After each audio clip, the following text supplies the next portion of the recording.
Hey everyone, your host Nick here, and you're listening to the official podcast of 4PlayerNetwork.com. First, I want to remind you that we are a fully independent podcast, quite literally just a group of friends who have met once a week since 2008 to talk about video games.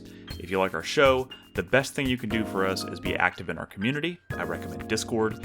You can subscribe to our show, leave us a review on your preferred podcast service, or, if you're so inclined, bless us with your patronage on Patreon or Twitch. If you're new, all you need to know is this. We record these shows live every Tuesday night at 8 p.m. Central on Twitch, and the audio version launches on all podcast services on Friday morning. Patreon and Twitch supporters will even get the show a day early on Thursdays. But if you want to know more about any of this, about what we do, or find all the important links you need, simply visit us at 4playernetwork.com. And that's it. This is the only ad you'll ever hear on this show. So, with that said, thank you for listening. Let's get started. Hey everyone, welcome to 4Player Podcast, episode, 774. It is November 15th, 2023. I'm your host, Nick Henderson, and I am joined tonight by Brad Simons. Yeah, what's up?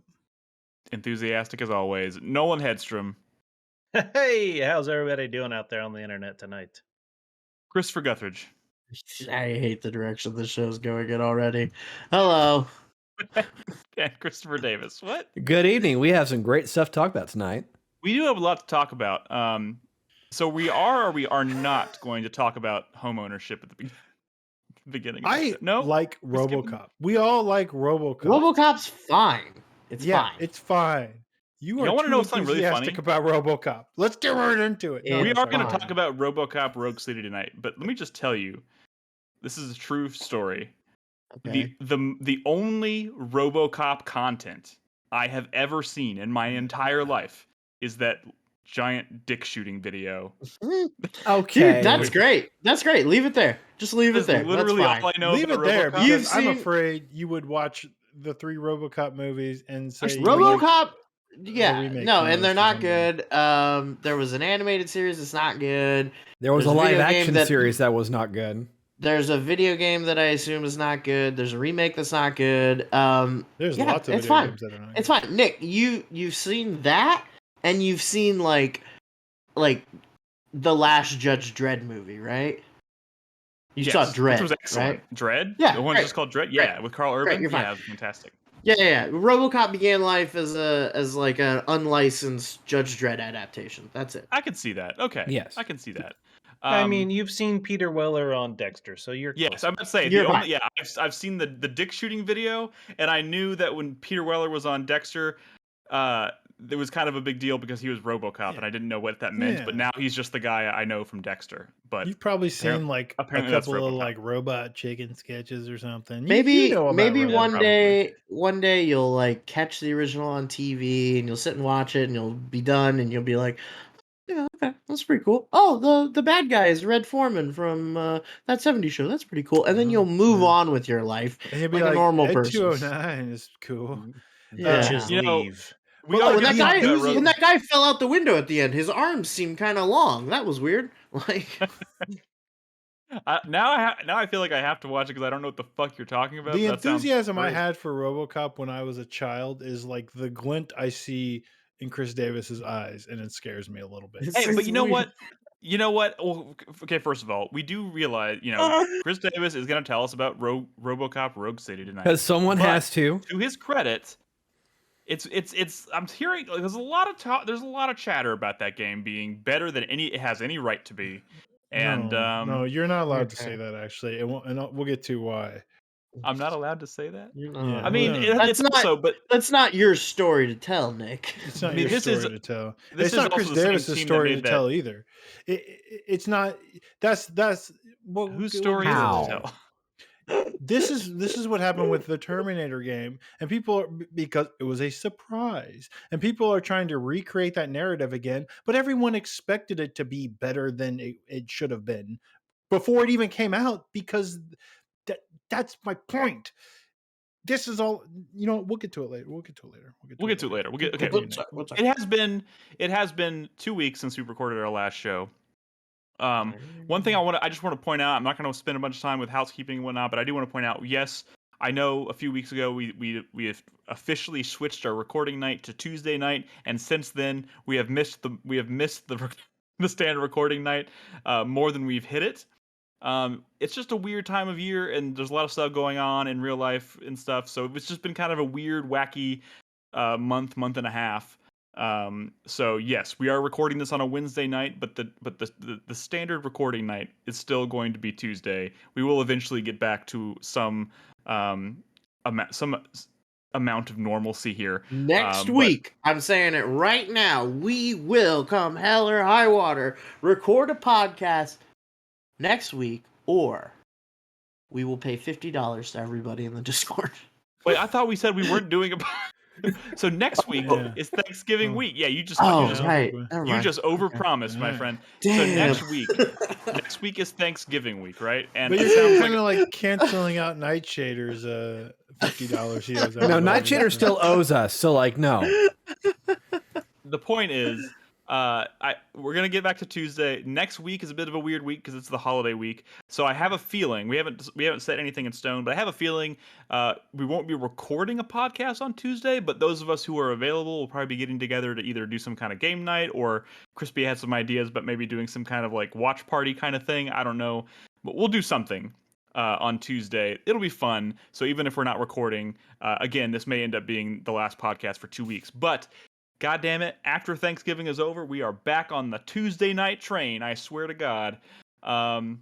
Maybe I shouldn't swear when I don't know what's coming. Swear to all the gods. I will say that the Tuesday after Thanksgiving, I cannot be on a show.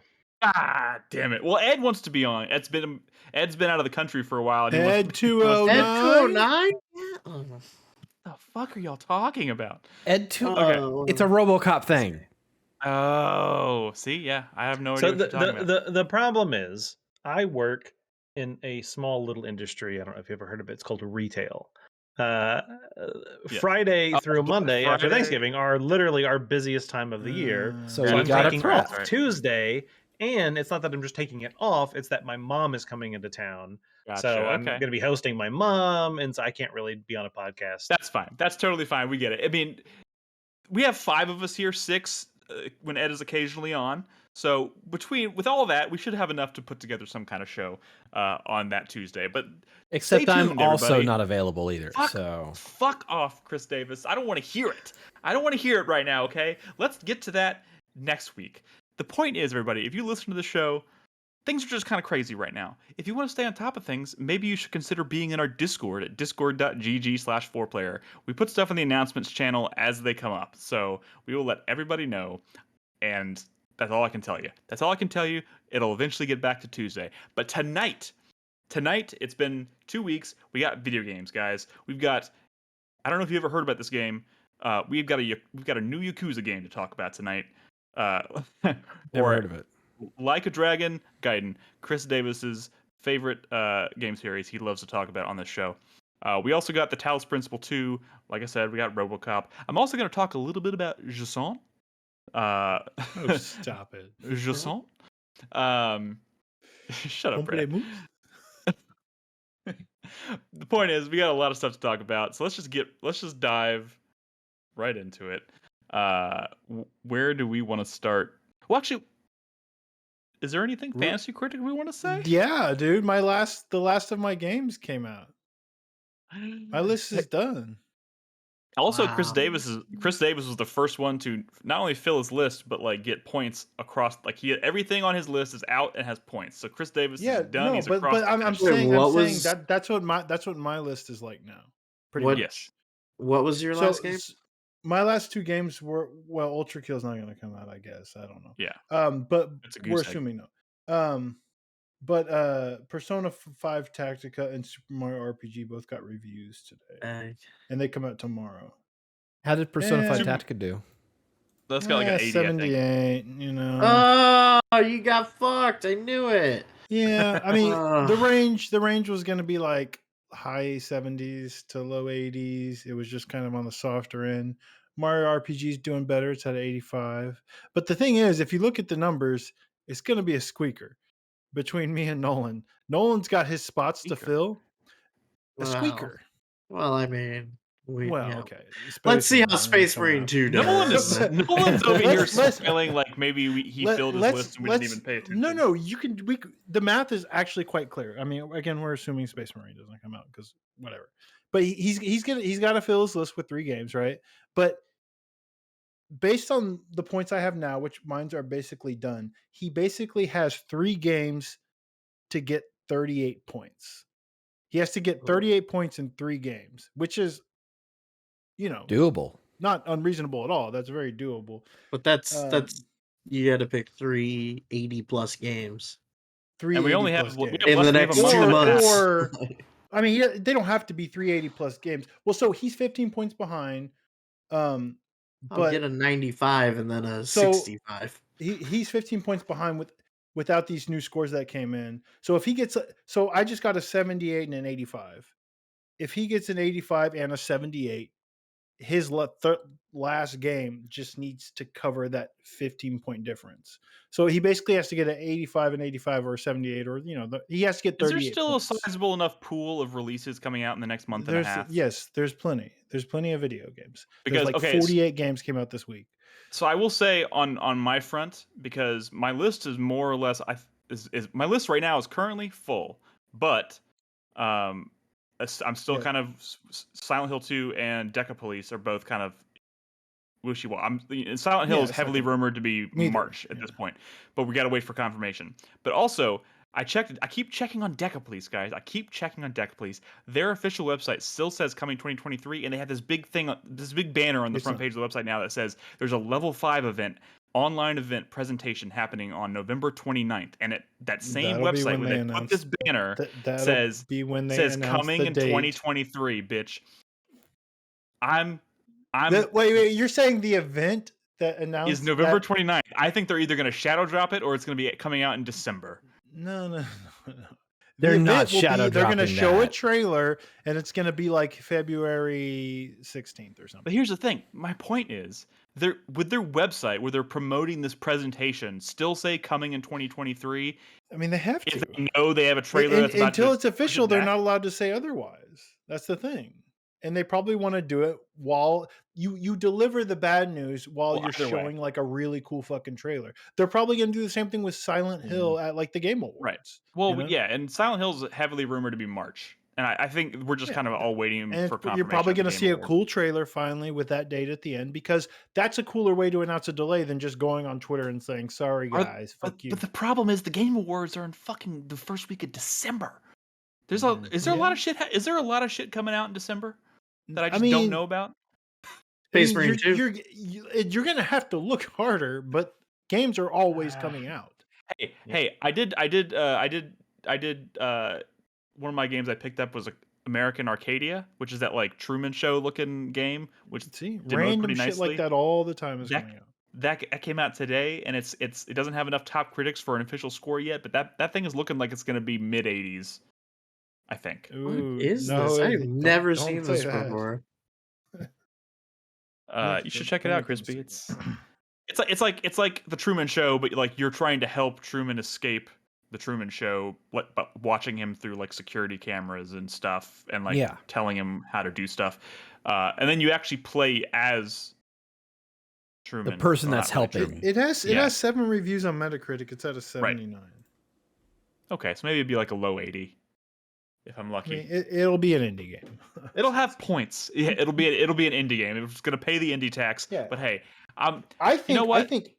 Well, what's gonna happen with Silksong? Whatever. Let's move on. Nothing is going to happen with Silksong. No, Silksong but they have to doesn't announce exist. the delay. Do you No, think they Game don't. Awards has the trailer and then it gives the date of like February 16th? I mean, that seems reasonable for Silksong, right? I mean, yeah, but like I don't Silksong think is not they going to have- say nothing. It's too big, and they've already given. But They've already delayed it and said it's coming out the back half. It's not coming out the first half of 2023. It's coming out the back half. Once they said that, it is now on them to announce an actual official delay. God, if And they're going to can't do it drop- probably with a trailer. They can't drop a game like Silksong at the end of in mid to late December. I mean, That's absolutely. not enough time. Why not? I mean, Hades came out in December. They can I- do That's that. all right. Wait, did Hades really come out of early access in December? Maybe not Hades, I don't but think it something did. big like that. But that shit happens all Anyways, the time. let's move on. Let's get to it. We got actual video games that are out in the world that we're playing, that we're talking about tonight. I feel like I'm tempted to like let Brad start us off tonight with Like a Dragon. Oh, okay. Yeah, is that No, that's unreasonable? fine.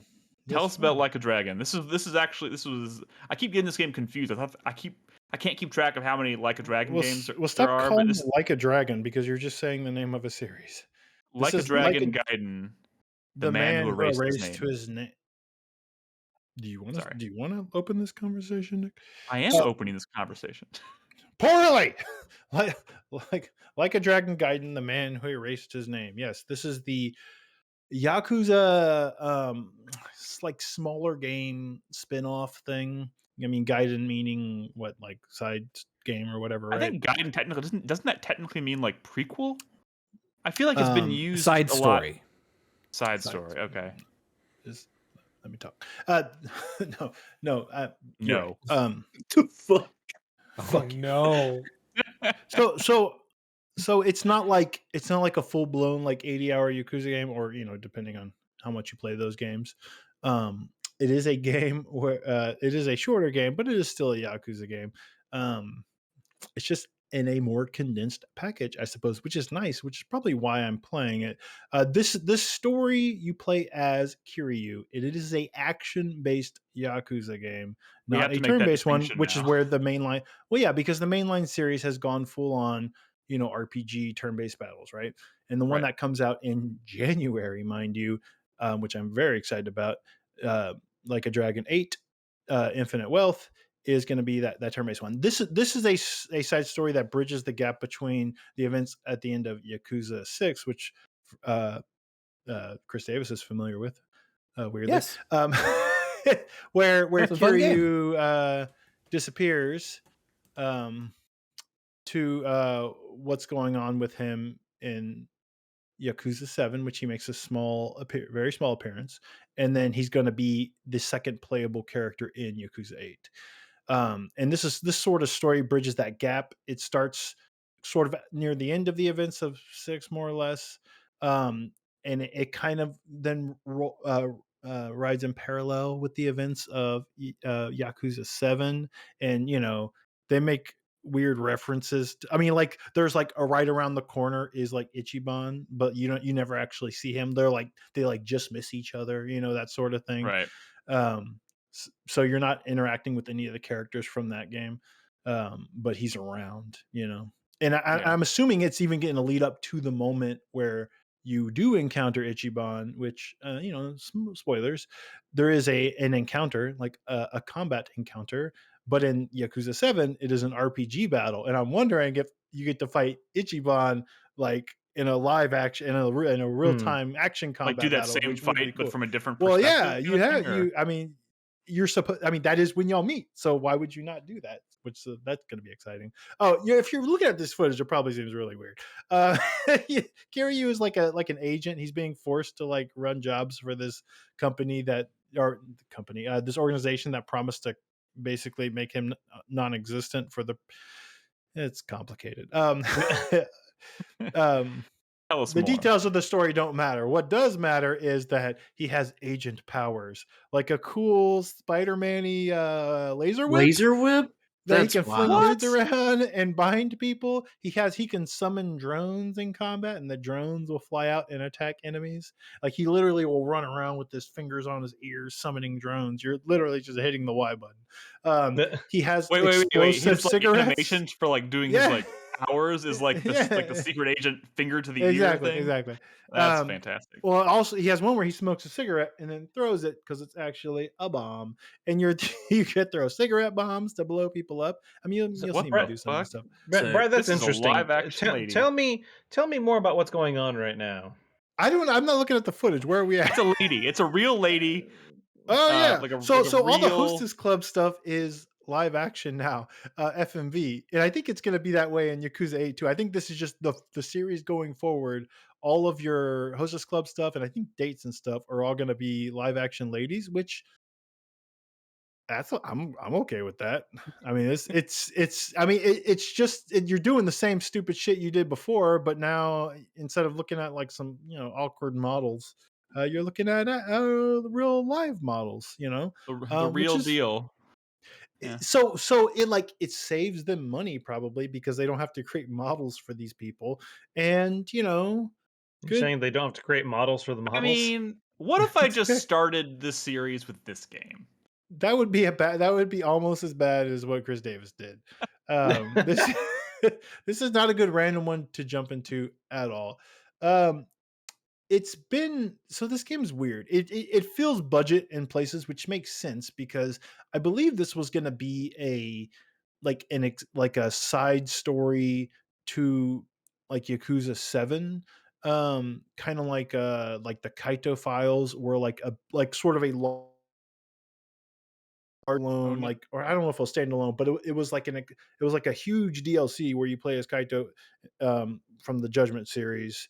And I think this is sort of like that. This probably started out as like a big, huge DLC, and they decided to spin it up into a full game. And you can kind of see like maybe the budget constraints because like the way you gain money and experience in this game, which is how you level up your abilities, is you're doing like these random jobs around town, and they're just like randomly generated, procedurally generated, where it's like, hey dude, fuck it, I really want a bento box, man. You're like, okay dude, and if you do it, you'll get this amount of money and this amount of experience. So You're a you're like, secret agent buying bento boxes dude, for all people. kinds of shit. You're You're a running secret errands. DoorDash driver. What the You're running errands and they're all over the place, but you're like keeping lists in your head. Or like, oh, I got to get some booze for this guy and a bento for this guy. And this guy wants takoyaki.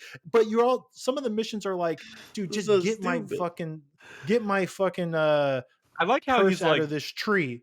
Like there's a mission type that's just like, get my shit out of a tree. My shit's up on that ledge. My shit's down in that river. And you just use your like Spider-Man laser rope agent weapon just to grab it and give it to them, and that's the end of that mission. And you get points, you get experience, and these things are like popping up all over the place, but like you need that stuff, and it's kind of addictive. So like you're on the run to the corner store, and you're like, I gotta get this guy his fucking takoyaki or whatever, and on the way you're like getting shit out of fucking trees and you're getting into fights, and you need all this experience and you need all this money because I think this is the first. I played a lot of Yakuza games. This is the first one where your upgrades are directly tied to your money, um, which it's never been like that before. It's always been like a separate system. So now, now when I go like to gamble or whatever to play poker or blackjack at the casino, it's like I'm gambling with my experience points now, which has never been like that before. And it kind of now it's like, oh, I really want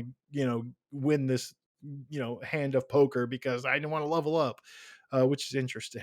But yeah, dude. I mean, Yakuza was good. If there's any, so like the story is compelling outside of this very thing that happens this thing that happens at the very beginning. You could feel how condensed this story is, and that's fine, except there's this weird relationship from the beginning. He has like this handler, he's kind of forced to run these jobs, as part of this deal to kind of make him disappear, whatever, complicated.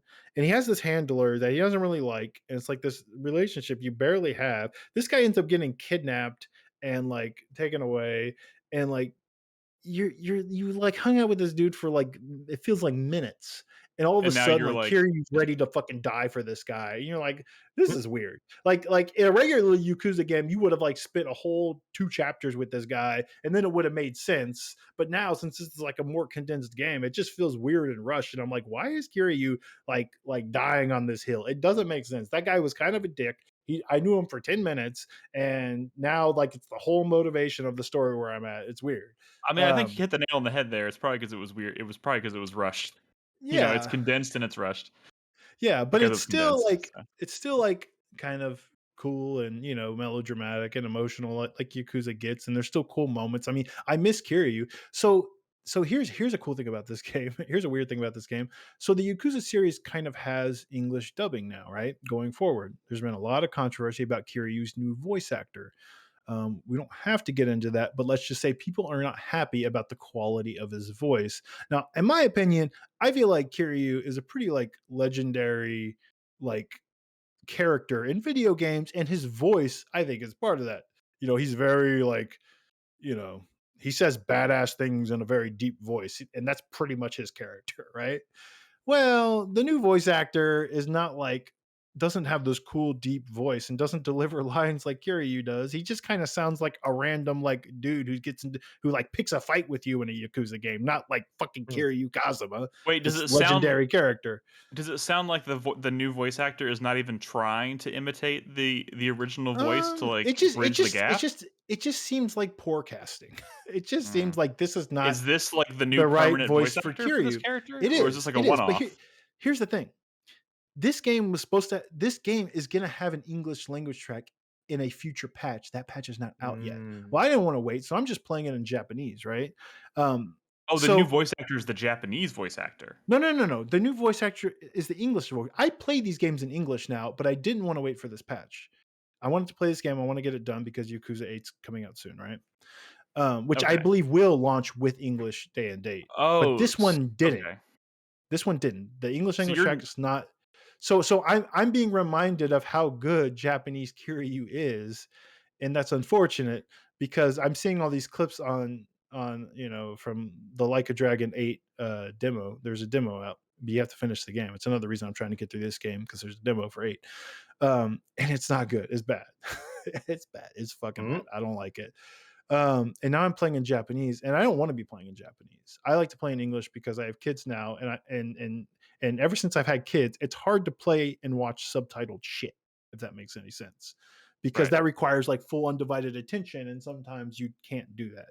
So I like the English voice tracks, but I'm having to play this in Japanese, and I'm like, oh, these games are good in Japanese.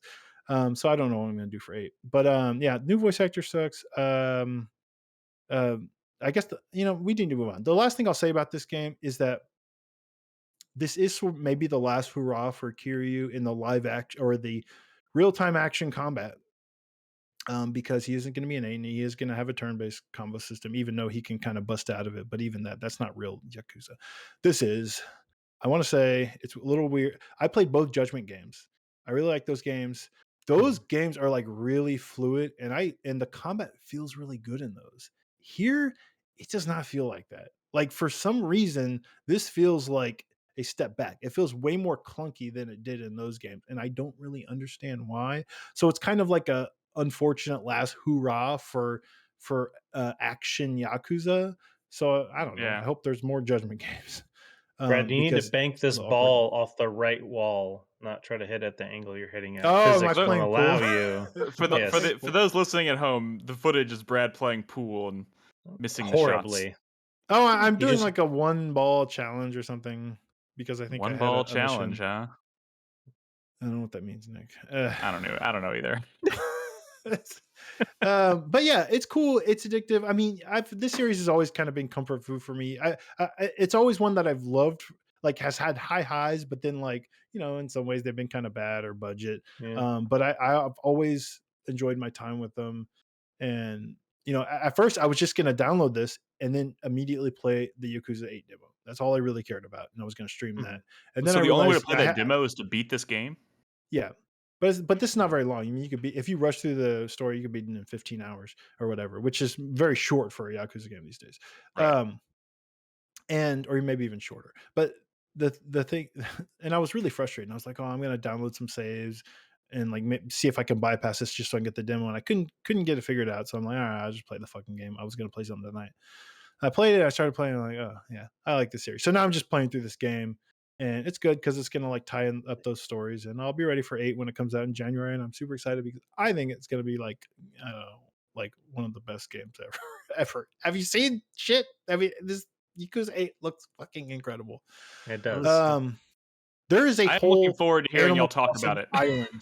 Look up recent trailers. They announced a mode, which I think is sort of like the business management equivalent. Like each Yakuza game has a significant like side thing you can do. You can dump dozens of hours into. And this one, it is literally just Animal Crossing. They're like, go to this Animal Crossing island and play Animal Crossing in Yakuza. I think that's the big thing in this game. But without animals, right? Without talking animals, it's like, well, it's Yakuza. There's a couple of you'll that's watch fair. That's fair. That's a fair assessment. Okay. Yeah, it's cool. Let's move on. Yakuza's cool. Real quick, before I hand it over to Chris Davis to talk about RoboCop, I want to get I have 2 games to talk about this week. I'm going to get the shorter one out of the way, right? So I'm going to get this out here. I played through Jusant, which is Don't Nod. Jusant. Jusant. I want to get this out of the way because not because I didn't enjoy it. I actually really did enjoy this game, but it's also because it's been 2 weeks. I played this game nearly 2 weeks ago, and I've played 30 plus hours of the Talos Principle II since then. So it's almost kind of like, holy shit, how much of this game do I even remember at this point?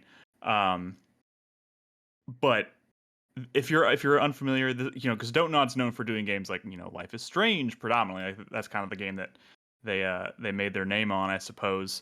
And they're Remember Me, Vampire. They've made a lot of stuff. But Life is Strange is kind of what put them on the map and made them kind of like a name that people really, really, truly care about as developers. I think. I mean, it's the only game they've made that people care about. You could just say it.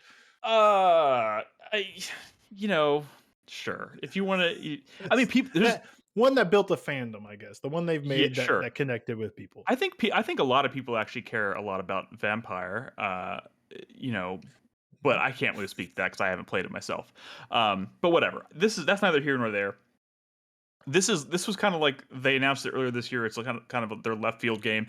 It's kind of like a zen, chill experience that's like focused entirely on climbing. So strangely enough, the second game I've played this year that's mechanically built entirely around rock climbing. The first one being Horizon Call of the Mountain. But obviously this is not VR, so this is totally different. But wow. You know, do some bouldering IRL since you're so into no. Hell no. This is about as good. Horizon Call of the Mountain was pretty exhausting as a VR experience. Like that game had me sweating a lot. So, if you want that experience, I highly recommend it. This is obviously a totally different thing.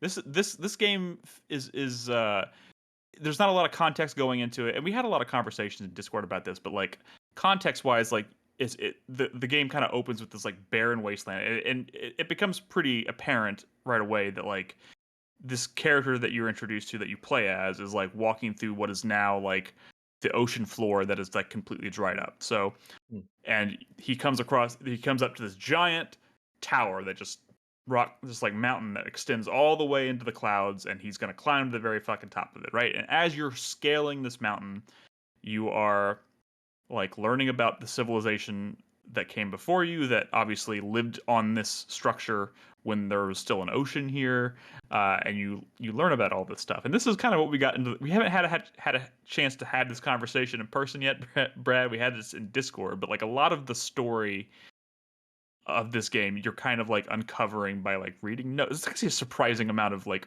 reading in this game. You're reading these notes, and I know Brad's really down on that, and I totally anti-reading. It's not well, like anti-reading notes in video games. At least. I mean, I think Brad's illiterate. I mean, here's what I'll say about it, because I was going into it, I wasn't really expecting reading to be a huge component of this game. Not that I really have anything. I think contextually speaking, or like the explanation for why these notes. That note, I know, dude. There's so many notes. There's so many notes, but like the context of it is like because they live on this like giant tower, essentially they have these people who specialize in delivering letters back and forth between people that are like at different altitudes or at different points in the tower, right? There's an actual person who's like a quote unquote like a mailman, right, that delivers all these notes, right? And it's so you're finding these letters that are being sent back and forth between people living on the tower that are talking about their experiences as they realize that the world around them is like starting to dry up. And they don't know what to do, and the people that live on this tower don't even have a grasp on like they don't think rain is a real thing. They think it's like a legend. Like, what do you mean rain fell out of water fell out of the sky? That doesn't make any fucking sense. Like, it just hasn't rained in centuries, right? So you're learning all about like their worldview by reading these conversations that are happening, and they're debating whether or not they want to leave their homes and scale to the higher up on the mountain, because the legend says if you go high enough, you'll eventually find, rain. Like it's raining at the top of this mountain or whatever. So that's kind of the context of it. And that's kind of what I didn't really want to get into in Discord, because it's a lot to fucking type and it's a lot to fucking read, especially in a game that, for all intents and purposes, I made this comparison. This is a lot like Eco. So you're telling me, Nick, that in this game, wet land is not a myth? Wet. I think that's a Waterworld reference. Oh yes, that is okay. Yes, I get. Man, I haven't thought about that movie in a long time. Thank you, Nolan. But Brad, you gave me some shit in Discord because I didn't give you some shit. It gave me some shit. I compared this game to Eco. The conversation started by saying, "Hey Nick, I'm interested in this game. I'm not going to read a single fucking note. Can I still enjoy it? Is it still good if I don't read a single fucking note?" And you wouldn't give me a straight answer. You just called me an illiterate loser. Can I give you the answer that I didn't really feel like typing out because it's a lot in Discord? The answer is yes. You can play this game and enjoy it just as a kind of like a really interesting platformer / right. But you bring up Eco and what popped into my head is like Journey, right? It was like, so Journey is a game where it's telling a story. It's an emotional journey, if you will, even though it's not saying anything like explicitly. And my question was, is this game doing one of those even if you don't read a single fucking note? Like, is there still like powerful like symbolism or like imagery or something? Like, am I getting anything out of it? Like, I think you can metaphorically without reading notes. I think you can pick up on like the context clues that kind of tell you what's going on, and you can kind of obviously see that you're like traipsing through a civilization that is no longer there. You can pick up on that stuff, and the character has this like tiny little like creature that like rides in his backpack that like is important somehow, and you can kind of glean that from their interactions and like stuff. And he's like really adorable, right? So you're kind of like, oh my god, I care about this thing. You get all of that from it, but without reading the notes and kind of like learning the history of the civilization, which literally was like people scared that they're going to die if they don't leave their homes and climb this mountain. And climbing this mountain means like obviously risking your life climbing this like huge tower.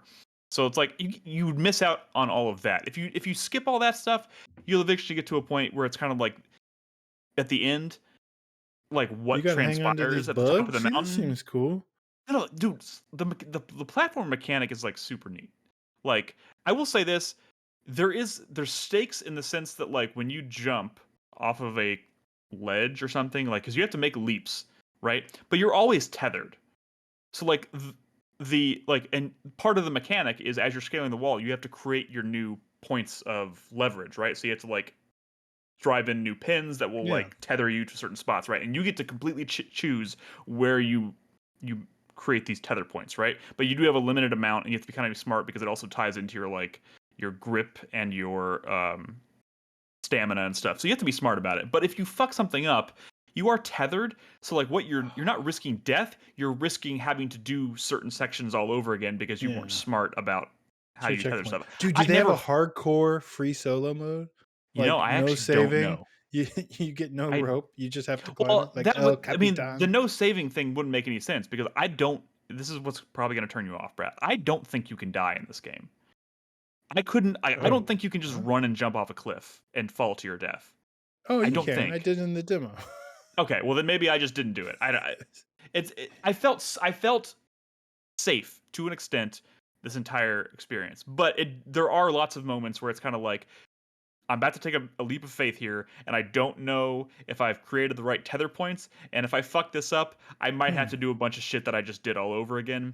And that's a cool feeling. And also like the kind of the things they constantly introduce to like mix up the actual platforming stuff is really neat. Like they have these like bug creatures that like hide in the crevices of the rocks, or sometimes they'll come out and they'll be moving across the surface, and you can actually use them as like grapple points, but they move in such kind of like unpredictable ways, so you have to kind of like hold on to it and like let it carry you, but eventually you get too heavy, so it starts to slow down, so suddenly you might end up in the middle of a wall and there's nothing to like reach out and grab onto, so your only option at that point is to kind of let go and try again, from a different spot. So like there's really interesting things they introduce, and they kind of do that from it's like nice like 6-hour game, right? So like from top to bottom, they're constantly introducing new things like that, and they're all really interesting. And I think you can get the enjoyment out of that even if you don't read the notes. But I will say this: reading the notes does add a lot of really interesting context to everything. But I think it's Game Pass too, man. It's Game Pass. If you don't want to read the notes, there's a lot of stuff to enjoy with this game. No, look, man. I honestly think this is like reading. It's just that usually notes are like, it's kind of dry. It's usually not the best writing. I'm not gonna find a Disco Elysium in one of these fucking notes. No disco. No, yeah, it's not gonna go that far, obviously. But like, there's a lot of interesting like kind of like things that make you think like, oh man, what would I do in this situation? Like, I mean, there's a lot of stuff like it's like literal like, climate change, like. The oceans are almost gone. Holy fuck, what are we going to do? Kind of stuff. And it makes you think. And that stuff's interesting, I suppose. But yeah, you're right. It's not Disco Elysium or anything. But yeah, you know what? I'll say it. I think this might be, especially now that Life is Strange True Colors, right? Which was made by, help me out, Chris Davis. Who made True Colors? Oh, you're muted, Chris Davis. You've been muted for a while. Deck 9. Deck 9, thank you. I think Life is Strange True Colors is like the pinnacle of that series now. So Deck 9, I think, is who I really care more about as far as that series goes. I think this is kind of moved you're in to almost become there. my... Deck 9 did make the best Life is Strange, but it's Before the Storm, not True Colors. Oh, well, whatever. True Colors is still pretty good, though. I think this is my favorite, and obviously, I don't know how much this means to hearing this, but like I think this is like my favorite Don't Nod game so far. And it's just, I think it's just kind of their most interesting project. And it's like, I think it's the most, I think it has the least amount of rough edges. And it's just like a really pleasant experience from top to bottom. And it's also, not a huge time commitment. So I recommend it. And like I said, it's on Game Pass. It's pretty cool. And it's fucking beautiful, man. It's beautiful. It has that eco vibe. I got some shit for comparing it to eco, but it definitely has the eco vibe. And I know we don't compare things to eco without, Well, I mean, it's just a boy who climbs shit with a grip meter and he doesn't talk. I get it, but it's not about that. It's about the vibe. Like this game has strong eco. Quite honestly, it just has strong like team eco vibes. Like it just yeah. It seems like an obvious influence. Yeah, and it is. And I think they did it very. Oh, my favorite thing about this game too, like climbing mechanic thing they introduce is like these vines that you can like manipulate and make grow in real time. So you can like grab onto it and then trigger the thing that makes them grow, and then you just ride the vine up the wall. Like it's neat. Anyways, that's just a little game called Grow Home. Grow Home or Grow Up. Grow Home. But way cooler. Grow All Home right, or Grow Up, or Only Up. All right, let's take it in a completely different direction now, Chris Davis. You are responsible for wrapping up the first segment of this podcast with RoboCop. Well, you want me to wrap it up with RoboCop into my other game? Okay, all right. Well, yeah. That other game that you have on the list, that's like if we have time. How dare? We run a tight ship there. Tight ship. He wants to talk about Redfall, which is fine. We haven't really had it. We haven't talked about it. Well, it's because we talk about good games on this show. Yes. All right. Talk about Speaking of good games, let's talk about Speaking of good games, let's talk about RoboCop Rogue City, which is indeed a very good AA game. Okay.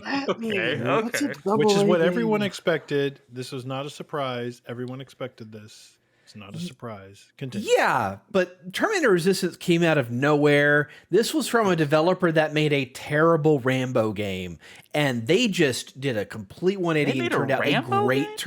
Yeah, it was a light gun shooter, but it wasn't built for light guns. It sucked. Wait, is that the studio's thing? They make games based off of like 80s action movies or licensing deals. I guess they do, but like.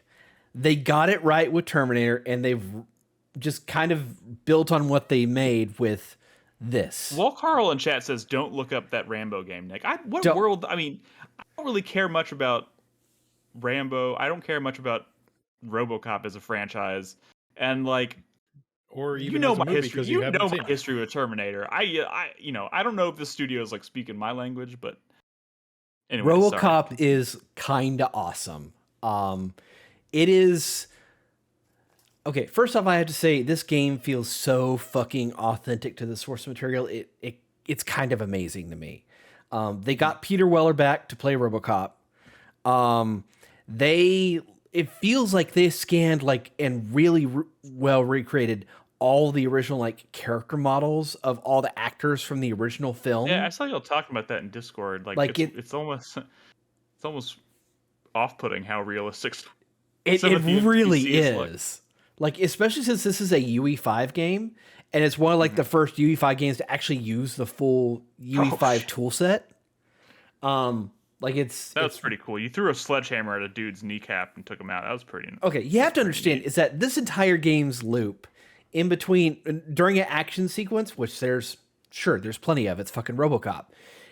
He's a human walking fucking tank, and you feel like it. Like you are picking up dudes and throwing them across the room. You are picking up fucking motorcycles and dumpsters and throwing them at people, tossing people out of fucking windows, and just insta-giving all the enemies across the screen. It is fucking glorious. It is a wonderful power fantasy, trip. that's for sure. Yeah. Oh, it's the RoboCop so power fantasy. Yep.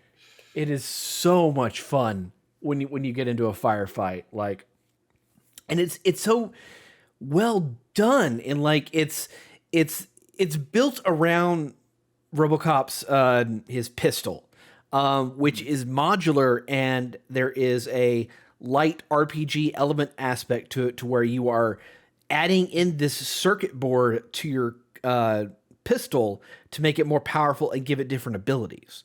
And it's God, it is so cool when I convert like my pistol from like this, burst thing that does a little bit of damage, and then I get a circuit board and I upgrade it, and I've got like full auto fire with it. And you could switch those out on the fly, like whatever you're feeling. Yeah, in the moment, once you've built it up, you just go back in the menu, tab over, switch it out, and boom, you're back into the game immediately. Is he like reading anybody that he's murdering their rights or anything? Well, this is RoboCop, sir. He's a cop, but he's not that kind of cop. Right. I don't think so, Crispy. The violence is aspirational. Yes, and this is actually supposed to be canon, from what I understand. This is bridging the gap between RoboCop 2 and 3. Chris Davis never knows when to like. I'm not going to tell you what the story is. I don't. No. Oh yeah! Don't spoil the story. Don't spoil the story of fucking RoboCop. What is there to say? Yeah. You had to say this the moment you said this is canon. I was like, oh no, Brad's gonna roll his eyes through the back of his skull, and it happened. Especially with this franchise. Yeah, the RoboCop canon. It feels so fucking authentic to the original vision of this franchise. Like they have nailed down every aspect of the original film, and like that the second film as well, with the visual aesthetic, with the kind of tone of what they're going for, the over the top cynicism and like Paul Verhoeven kind of writing and dialogue style. Like, my brain keeps making this connection. I don't know if this is like, I don't know if this is real or even to this degree or anything, but like, I keep getting kind of like Alien Isolation vibes, just in terms of like, what the maybe not to that extent, because I think Alien Isolation is like phenomenal in terms of how it captured kind of like that. Also a stealth horror game. No. Yeah. I'm not talking about like what you're doing in the game. I'm talking about like the look of the, like what Chris Davis is trying to describe, like the look of the world and how the engine has been used to like kind of create the vibe of the movies, right? Also, but I am saying this as someone who's never seen RoboCop. Slightly futuristic Detroit as envisioned by the 80s. Yeah, the future of old Detroit, I think was the tagline. I think the look of Alien is much more impressive, but yes, absolutely. First of all, making that comparison, I wasn't at all trying to say this is like giving Alien Isolation. RoboCop drives a Ford Taurus. It's not. Does he? Yeah. Yes, he does. Yeah. Legally distinct Ford Taurus. Vision. Yeah. Wait. Did they like? Does he drive that? Detroit. Does he drive that in this game? Well, in and out of cutscenes, yes, but like it's there. The model's there, and you can interact with it. Does it actually say Ford Horizon? Like, do they get the rights? No, it's legally distinct. It has. Oh, Crispy just captured the magic. Look, the RoboCop theme fucking slaps. Yeah. This game has it, and it plays it all the time, and that's why this game works. Let's be real here. Yeah. Other than that, this is just like Urban Chaos Riot Response. It's cool you because love this game. Hey, I do. But I ain't talking about like it's a fucking 9.5 out of 10 like this motherfucker. I don't think Chris over Davis here. is saying that either. I'm saying this is a 9.5 out of 10. I know, but the look in your eyes is it The glee. numbers. The glee of This it. is a game that This just has kind of touched something deep inside of you, Chris. this makes me happy inside that this game you know what? exists and That is real. it doesn't. That is This is valid. I believe you. Also, Should we get into a RoboCop broader walks really slow, discussion? which means in this game you have to walk slow because Should- RoboCop walks. yeah. we get- You have a power walk. That's about as fast as you can go. But like He also, is a robot. but also like I'm showing He's a you. cyborg. He's not even a fucking robot. He's literally not a robot. Yeah, he's a cyborg, Nick. Get it right. Hey, fuck me then. Okay, I didn't Yeah. know anything. I don't know anything about this. They Why don't didn't you call watch him RoboCop? Or you know what? RoboCop. Why? Don't even watch RoboCop. Watch the remake. RoboCop. like I you did wasn't with planning Oldboy. on it. I wasn't planning on watching RoboCop. Go fuck yourself, Brad. No, you should watch RoboCop. I mean, RoboCop's good. I like RoboCop a lot. That's fun. Okay, Yeah. I have one Okay. question I mean, and maybe yeah. a follow up question.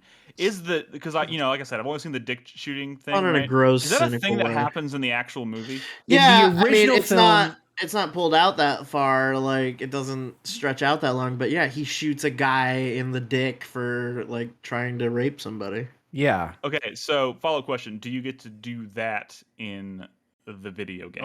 Oh, you absolutely can do that to Dick every enemy in this game Nick, if you have just you aim played right. a video game with a shooting game before? You can shoot as many guys in the dick as you want. that's In fair any enough. game.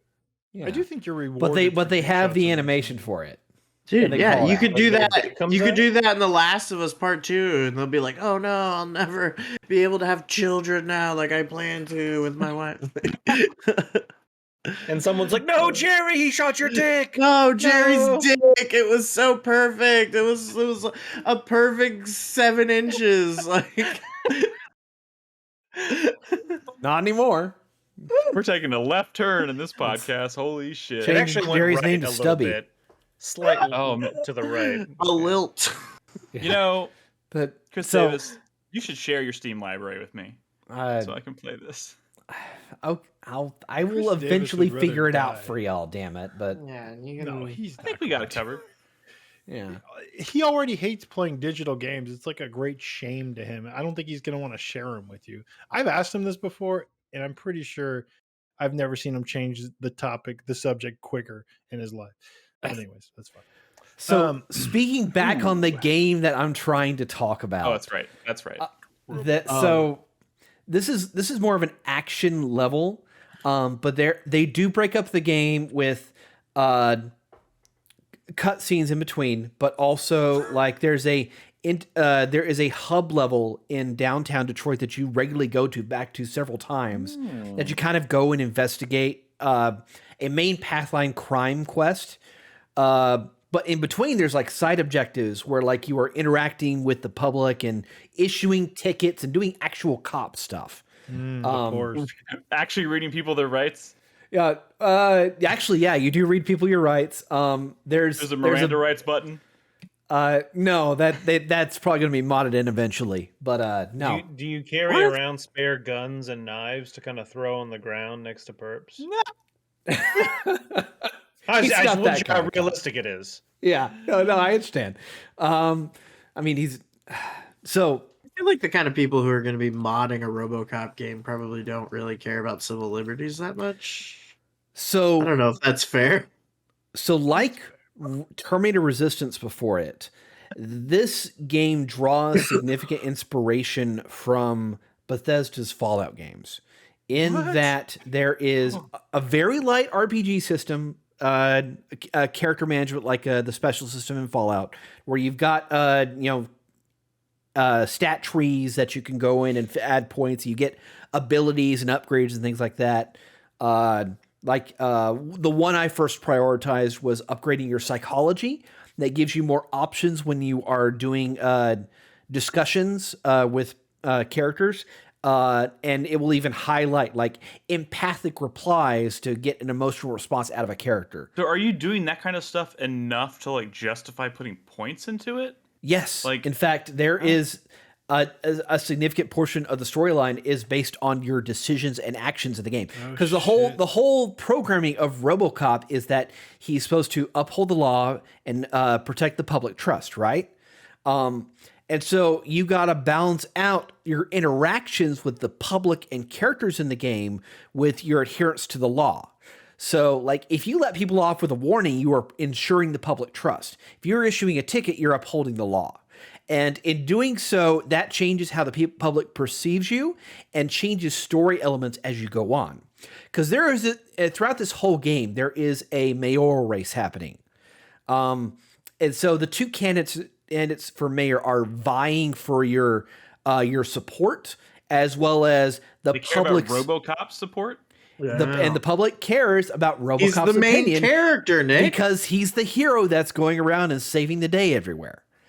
And it's things like that. There's also I wouldn't say strong, but a very underlying plot element talking about RoboCop's human rights and like whether he's like owned by OCP or if he like has the freedom to live his life. Like you said earlier, he's a cyborg. Get your heart out, CD Projekt Red. Is that like, yeah, that seems like one of those things that's like, oh, that sounds like a really deep debate, but it's like, no, he's a person. Like, I mean, logically, you and I, but you have to realize this is Paul Verhoeven's old Detroit. Like, it's the cynicism.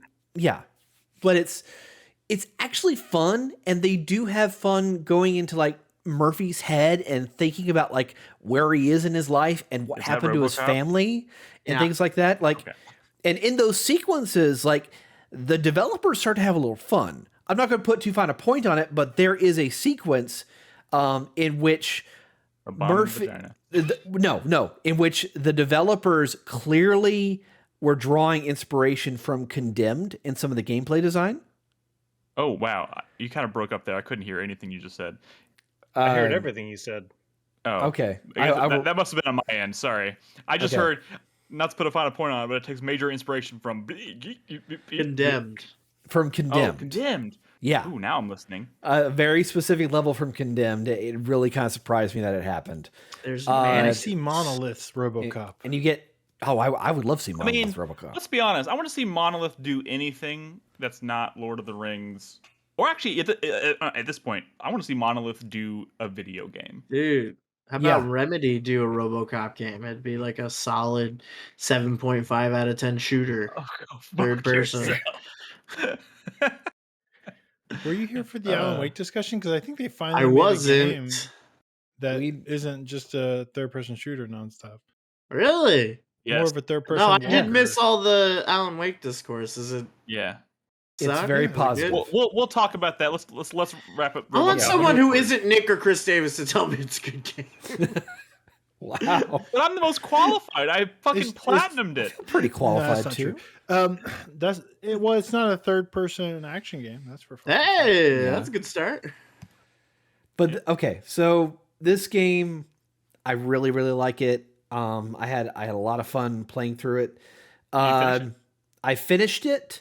It's about maybe like a 12-hour game. It's not that much. I mean, that seems like about the right length for this kind of game, I think. I think any longer than that, you risk really people losing interest. I mean, not to say that like it's a bad game, but like, you know, it's an action game. Like, and also you have to realize, and I think this is what Teon's formula is that they take their IP licensing and they just maximize every possible aspect of its use.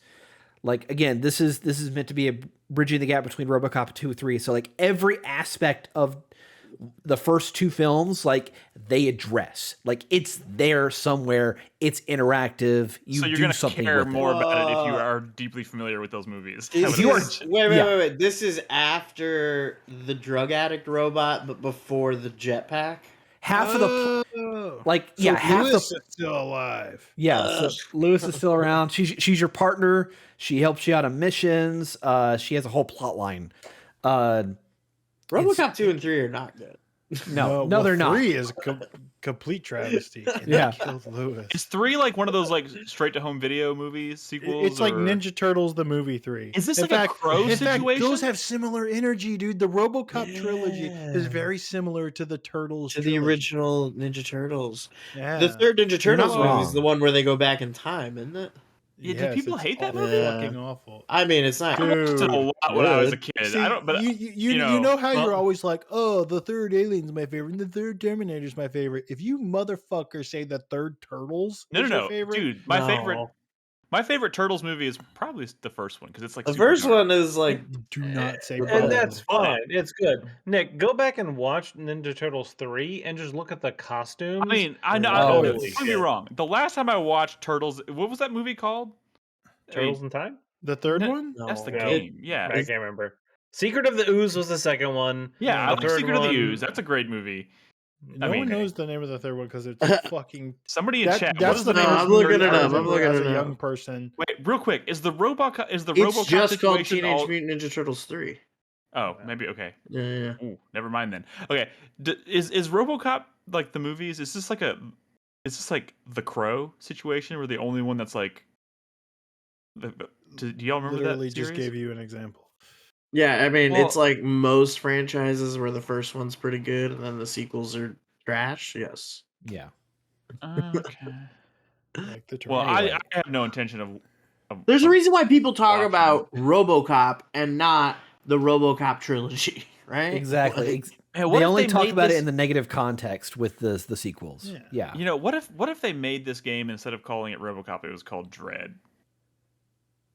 Well, then they we would just have need them to get the. If they license got the a different- Dread license, that would be amazing. And then they I wouldn't would have love the it. sick Be honest. fucking theme song. Let's be honest. It's all about the this fucking studio, theme song. I wouldn't be surprised if this studio's next game was Dread. I at the rate they're honestly like they do such a good job with this game. I am desperate to see what their next game is going to be because When like you they say such a good job, you mean they do like an amazing 7. I mean they are so authentic to their source material. It feels like okay. they It's really okay to be a- respect it. It's really okay to be a really good 7. Like that's Yeah, fine. that's fine. I love I plenty of know. good 7s. I know, mean, but I'm I think saying what like I'm saying. I want to see the monolith RoboCop. That's like an 8.5. All right, Anyway, Hey, just this does look pretty cool. just I like throwing people. yeah, this is a lot of fun. There's surprisingly quite a bit to explore in this game. They maximize the maps. There's a lot of like side content that you can go and explore. Like side object, like this whole area right here is a side objective that I stumbled on. And you go in and you bust up a bunch of drugs that the bikers have been hoarding. But like, yeah, if you more are rewarding exploration than Starfield. Okay, God, Brad, let's, can you stop? Let's, no, This is a fun is game. The thing is, he's that being wouldn't be partially surprising. serious. That wouldn't be Yes or no? surprising. I needed a yes or a no. I can't tell you that because I haven't played Starfield yet. Concluding, I think this is an excellent game. It's not gonna win any Game of the Year awards, Except but for yours, it should could win yours. Who knows? But Shut up, Chris Davis. Come on. I'm just so impressed with the authenticity that they put into this. The gunplay is very fun. It is a great power trip experience. You know what? It's in and out in 12 hours, and I think you'll have a lot of fun for it. I think the important thing is that we're true to ourselves when we make our top 10s, right? I think that's the important thing. You know, be true to yourself. If you want to put this as number 1, more power to you. This is not my number 1 game of the year. Definitely not. That's still number 9 8. more. All right, Brad has somehow turned the number 8 slot into like some kind of like participation. No. It's your number trophy. It's 9. like- No, Nick. and it's strangely, I always could have number called 8. Jusant your number 9, which we all know it's gonna be, but I didn't. No. Okay, let's move on. Fucking asshole. All right, let's take a break, guys. When we come back, I'm going to talk a little bit about the Talos Principle. Yeah, Talos Principle II. Like this is going to be a tight 2 hours. Yeah, and we'll have a. Wait, you don't think it'll be a tight 2 hours? Well, maybe it will. We're on track. We're at exactly 1 hour right now. We're doing pretty good. If we make this break pretty short, we can talk about a 5th game. Oh, short break. We'll see where that goes. I'm just kidding. We'll make it happen. Anyways, if you're watching live or listening at home, don't go anywhere. We'll be back after this short break.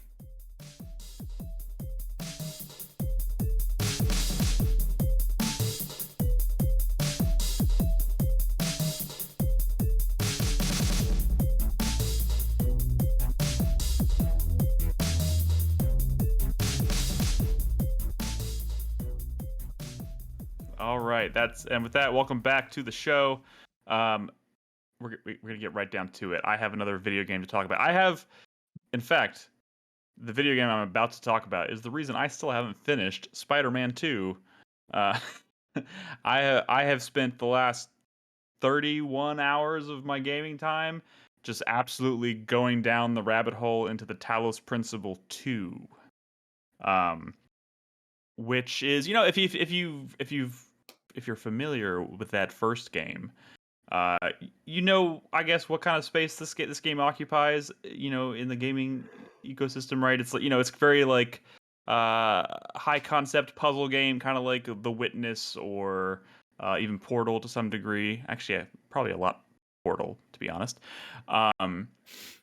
But that first game, I never finished that first game. I'd say more The Witness than Portal. Yeah, but... yeah. I mean, just in terms of like, there is an actual gun, at least in the second game.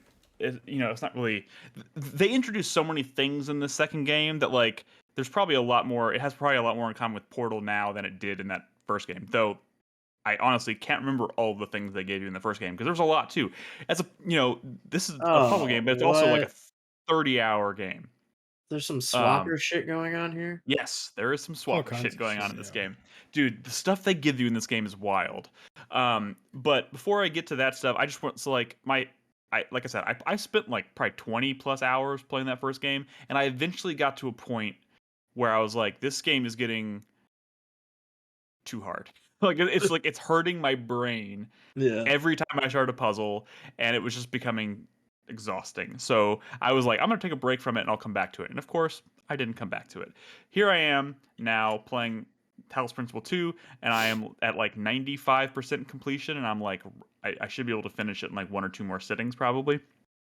But it's like, it's a much bigger game than that first one in a lot of ways, or at least it feels like it is, despite the fact that they're about the same length probably. Because this is one of those games where it's like, really all I expected was like kind of what the first game was, which was a lot of philosophical shit, right? The whole game is about this like civilization of robots or whatever, and they're going through these test chambers, and there's this like weird otherworldly voice talking to you about all these philosophical human conundrums, right? And trying to make you think about what it means to be alive and to die and all this stuff, right? That's kind of what I expected from this game. What I didn't expect was that the sequel kind of blows that whole thing up into something a lot bigger, because now you're created by this civilization of robots.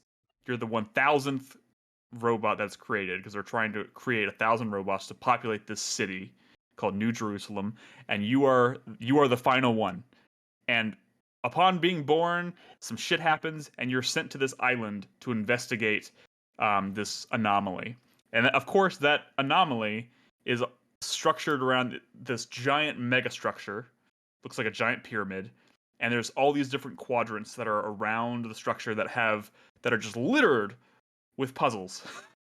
So you and like a crew of like 4 or 5 other robots set out in this like VTOL to like explore and figure out what the significance of the megastructure is. And like, this game has like, you can fully explore New Jerusalem, and you can run around the city and talk to people and learn all about. There's a museum that talks all about their history of their of their existence, how they were created, and how they achieved all the stuff they've achieved. And then you go to this giant island, and there's like it has 4 quadrants that are each broken up into 3 zones, and they're all wildly different, and they're open and fully explorable, and there's NPCs that have dialogue, and there's dialogue trees, and it's all deep philosophical shit. It's like reading a philosophy textbook. I'm going to be totally honest. Some of this shit is dark and makes you really think about stuff you don't want to think about. But I just wasn't expecting this game to be as cuckoo bananas. I want to know. I want to know what kind of things you don't want to think about. I mean, a lot of it has to do with like what it means to be alive and like the meaning of death, and you know, how do you perceive death if you're not like alive, human? You know, yeah, if you're not really technically alive, but like a lot of, I don't know. It's really interesting stuff, and all of it's like really well put together. But I'm not even kidding. Like you find there's so much reading in this game. So Brad, look out. But you don't obviously. This is all the reading and stuff. This is a game unlike Jusant, where I think you can totally, if you don't want to read the stuff, it does not matter, because the meat and potatoes of this game is obviously in its puzzles.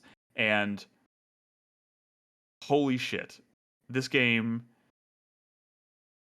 blows that first game out of the water in terms of like all the different tools they give you. Like you said, they have like swapper technology, so they give you these pads that you can like pass around and then you can teleport to. Like half the shit they give you in this game makes me think, oh my god, they're giving me this? This is just gonna break all the puzzles. It's gonna make everything super easy, and somehow it makes it twice as hard every single time. So kind of like I think the magic of the first game wasn't just that like the puzzle design was really good. It was that it started when you played that game. You're solving puzzles, and then you're sort of learning like sort of the mechanics and how these tools work. And based on that knowledge, you realize, well, wait a minute, I could probably like get this thing and this completely separate puzzles to maybe interact with something in a puzzle over there. Like why are they letting me crossed over? Yeah, why are they letting me do that? And then you realize, oh, the game is designed around not, breaking those boundaries. Game's a puzzle. Yeah. Right. No, and is there a lot of that shit in here? Yeah. Well, okay, so I'll answer that question twofold, because I do feel like this game has it's weird. It's like, because it's very open, and like these are very large environments and they're fully explorable and there's a lot of stuff to find, but like they're also constructed in such a way that like it kind of like every single zone you go to, or every quadrant has 3 zones. Those 3 zones all have 8 puzzles. Those puzzles have like maps that are like ordered. So it's like 1, 2, 3, like 1 through 8, and it's like you start at number 1, and then there's a sign that says if you want to go to 2, it's in this general direction. So you can walk until you find number 2, and you can do them in order. In fact, a lot of them I've been doing in order. So on one hand, because it's so big and open and there's a lot to explore, it feels less rigid, but at the same time it feels more structured. So like I'm doing all of these things in order, even though you don't technically have to. But because I'm doing them in order, it's like you kind of like learn the mechanics very gradually. It does that thing kind of with the witness, how it starts out very simple, and it kind of like every time you go to a zone, it gives you like a new tool. And if you start with 1 and work your way up, it's gonna kind of teach you different ways to use that. So by the time you finish that zone, you're like, I have this whole new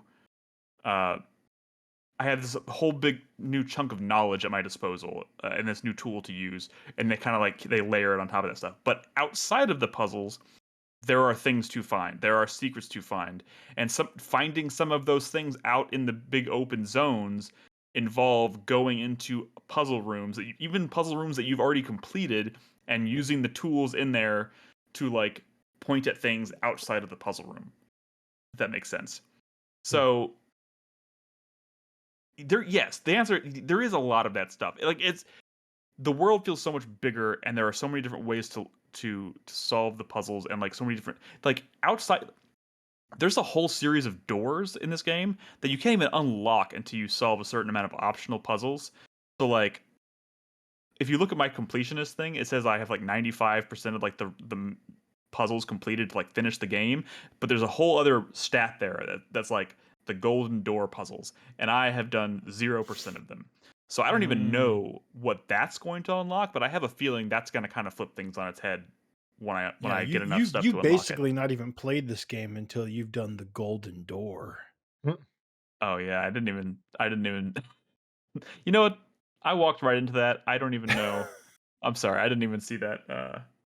You're right. I'm probably gonna end up saying that again. I'm probably gonna. You're right. I'm probably gonna end up saying that again. It's all right. We're good. Tunic is amazing. We all play. It's great. You know what I will say about this game, and I feel like maybe if I went back to the Talos Principle 1, I feel like maybe I could finish it off now, because I don't know if this game is actually any harder than that first game, but I feel like it's structured in such a way that it teaches you things better than that first game. The first game was good at that too. The hardest thing with the first game were the Tetris puzzles.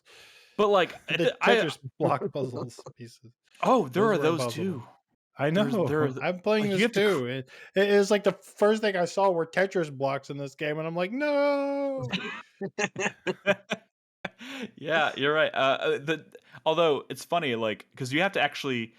It has a rhythm. The game has a rhythm to it, right? So like you have the mega structure, and you have all these quadrants that are broken into zones. You do all 3 zones, and then you do all the puzzles in a zone, and then you have the blocks that you need to create a bridge that will take you to this thing that will mark this, where you have this conversation and it marks the zone as complete. And those bridges are created out of giant tetranamos.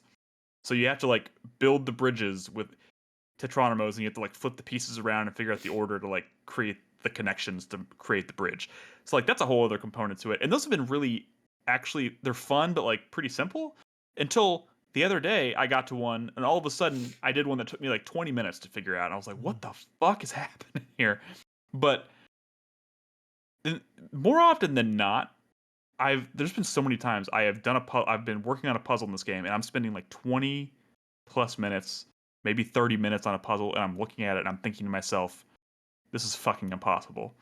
And then something clicks and I go, and I just like, I move one thing, or I like look at it from a different angle or something, and I'm like, I was making this puzzle way harder than it actually is. I was actually overthinking this thing. This could have been done in like 2 minutes flat.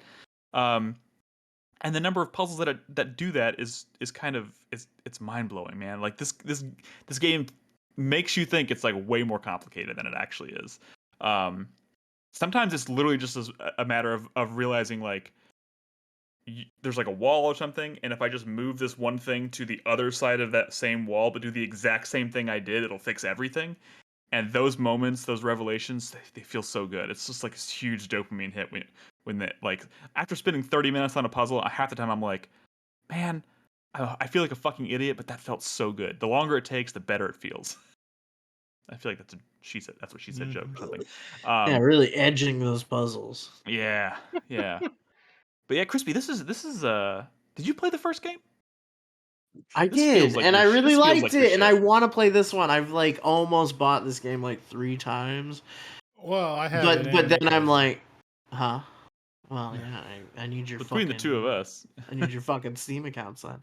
And every time I'm like about to do it, I'm just like thinking about all the other puzzle games I play. Where, like, I will say you hit that like one puzzle where you're just like, oh, my brain, and they give you. So if you do, I don't know. Like one of the big things they reward you with, like in the open world areas, is if you like seek out these like secrets and stuff, they give you these tokens, and the tokens can actually be used to completely bypass puzzles and like mark them as completed, so you don't actually have to solve them. I have used 2 tokens. I felt terrible both times I used it. And both times I used it, the first time I used it, I was convinced that my game was glitched. I was like, this can't be real. This has to be a glitch or something. So I used the token to bypass it, and then I immediately went to YouTube and looked at it and was like, I'm fucking stupid. God damn it. But I have like 10 of these tokens now. But the problem is, I don't realize I'm at the point where I can use the tokens until I'm so deep into a puzzle. I'm like, I refuse to give up. I know, that's me, and I'm just gonna like fucking walk away feeling like a dummy. I mean, what? Crispy, I think it's no secret that you don't have to sell me. You don't have to sell me. I'm gonna play than this. me. And I think I will say, you don't have to sell me on the game. I'm gonna play it. Like the first one was a brilliant game, but I think it was a hard sell because it was $40. This one is not only cheaper at $30, but if you own the first one, it's even cheaper. That's So you true. can get it That's true. for like Wait, 25 what? bucks. Really? Yeah. Yeah. Oh, I didn't know. I don't know. That might be a limited time thing. I'm not entirely sure. Because I think the first one, I think not a lot of people tried it because it was so expensive. Hey, you know what? The really great thing about the first one is like right now it's like $2 on Steam. Well, there's also like the fact that like this was an out of nowhere kind of game from Crow Team, who had been known for Serious Sam. Yeah. Yeah. Talk about like unexpected. Like, yeah, I didn't think they had this in them, but this got me thinking about that one game. I think it was like last year or the year before. What was that game that was about a time loop in like a city and like the game itself was originally made as a Skyrim mod that they like broke out into its own. The Golden Rule game. What was it called? Forgotten City. Forgotten City, which is excellent. Yeah, amazing. That game was cool. I gotta play that too. Yeah, Ed was singing that game's praises. That is one of those games, Chris. Like that almost, I feel like should almost take priority over this for you. I know. Like I was looking at this thinking like I should play this, and then I was like, man, this reminds me of that one game that I didn't play that I think I should. I know for sure, at least myself and Ed, it was in our top 10 that year. Mm-hmm. Yeah. The Forgotten City was really good. Yeah, so fucking good. Fuck! But you know, I still gotta finish Armored Core. I haven't finished Armored Core yet. Well, you have. You finished it twice. I gotta get the real ending. I got the coral, Brad. Coral. You know, I'll just kind of finish by saying, you know, I feel pretty confident saying this is up there as like one of the best puzzle games I've ever played. I think the Witness was like, that was my game of the year that year, The Witness, and this is up there. Like, this is close. This is coming real close to being one of the best puzzle games I've ever played. And it's just so much bigger in scope, and there's so much, like that first Talos Principle is literally like you are playing one character. You're in this like simulation thing. The only other voice you hear is like that like otherworldly, godly voice talking to you every once in a while, right? And this game is just so much bigger than that. It's like it feels like a world that's lived in. That first game was pretty big. I mean, it's big, but like somehow this game feels way bigger. I don't know. It's just, and I think a lot of that literally has to do with just how many other characters and voices there are, and how much dialogue all of those characters have, and like just, I don't know, and the variety of kind of what you're doing to progress the story in this game is just kind of, it's just, I don't know, it has a better rhythm to it, I think, than that first game. So I don't know. I'm very much looking forward to finishing this because it's just been phenomenal. But you know, I don't know. It's good. It's fucking good. Play it. I'll just leave it at that. Fucking play it. Fucking play it, Nick. Go fuck yourself. Stop telling me what to do. I'm sorry. I just have a lot of video game anxiety this time of year. Vincent Street in chat says, Nick, you better do those gold puzzles. I have every intention of doing those gold puzzles. I've worked very hard in life. I've worked very hard to get access to those gold puzzles. I'm gonna You do that though, Nick. Like you're the kind of guy who would go after those because like you did the fucking Valkyries in God of War. You did the Golden Path. You did the fucking what's the one in Guacamelee that's like a real pain in the dick. The chicken thing. You did all platinums in Neon White, right?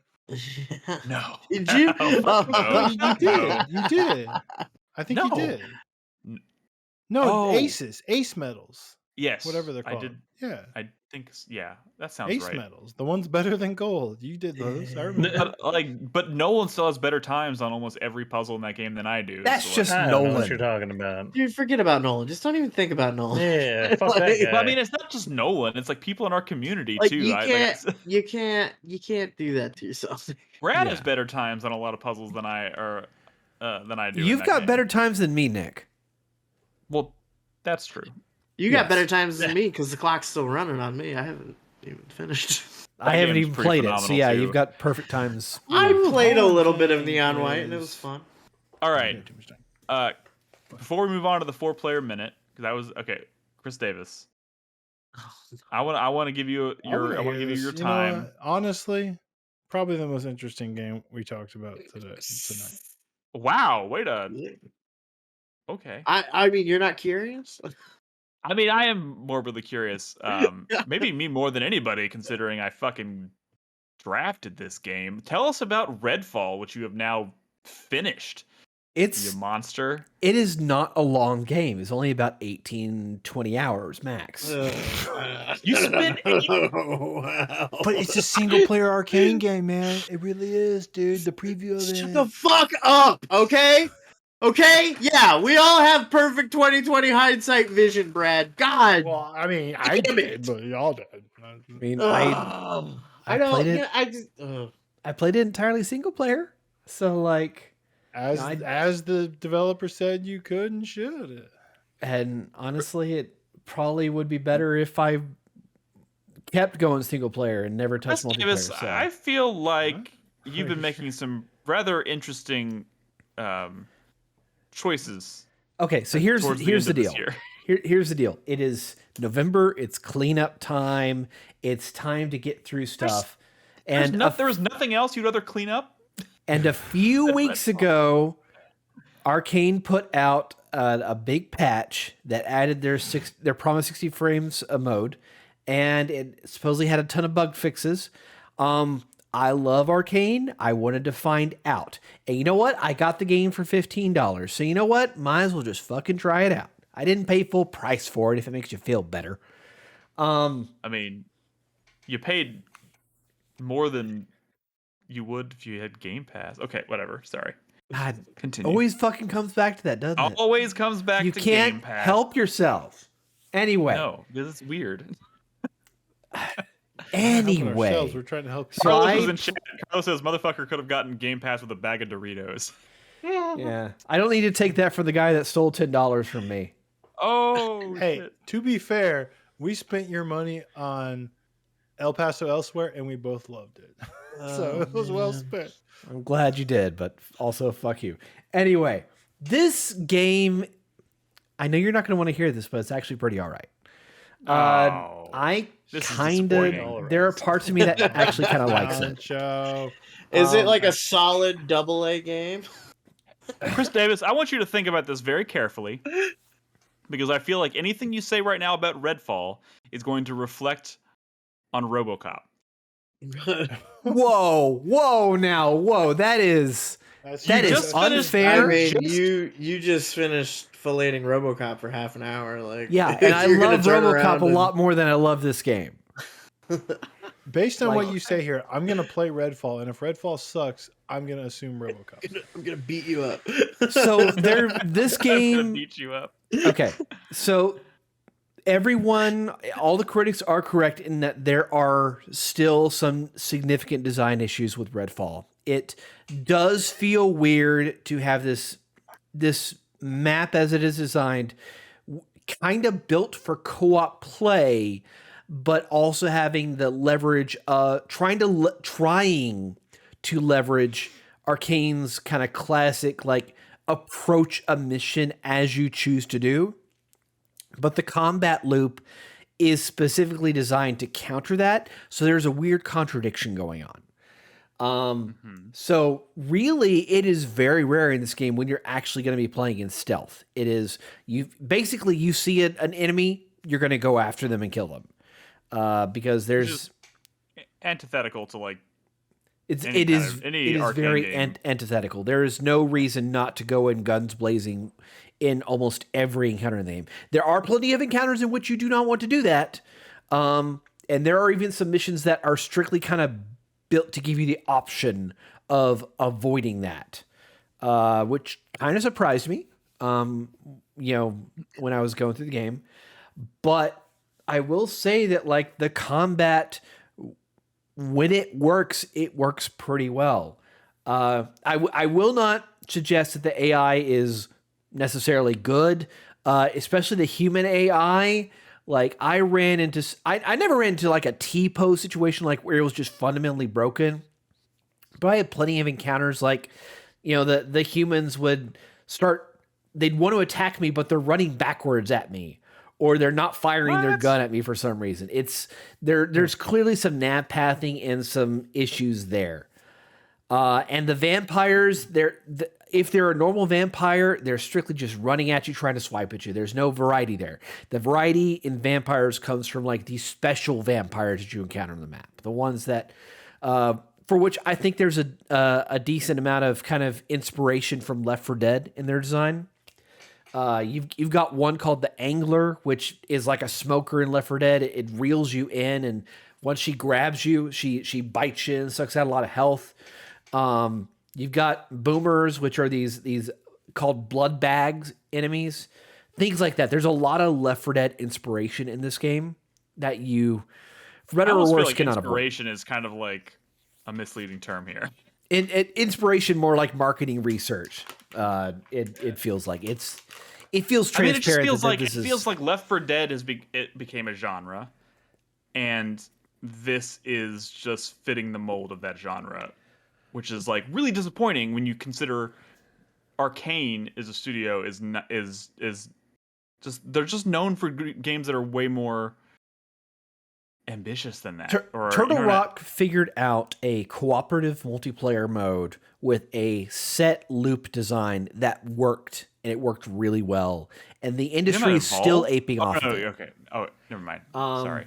And you kind of feel that in this, but it's also designed strictly for an open world experience, and the various characters that you have are almost kind of subvert the idea of like staying on the ground and following a set critical path.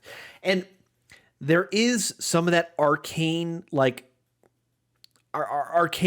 loveliness in here in various aspects. Arcane whatness? Loveliness in the level design and their approach to how they do some missions. Like I'll go into an area and I'll find a building. Whale. There's some arcane. Oh yeah, no, there's arcane game references everywhere. I'm talking about actual design. I know. I'm just pointing out that they like to do things with whales, and they're absolutely specifically like, Dishonored. Yeah, this is a whaling town set on an island, and it's dealing with mysticism shit. Yeah, of course. Yeah. But like you'll go to buildings, like sure there's a primary entrance, and like.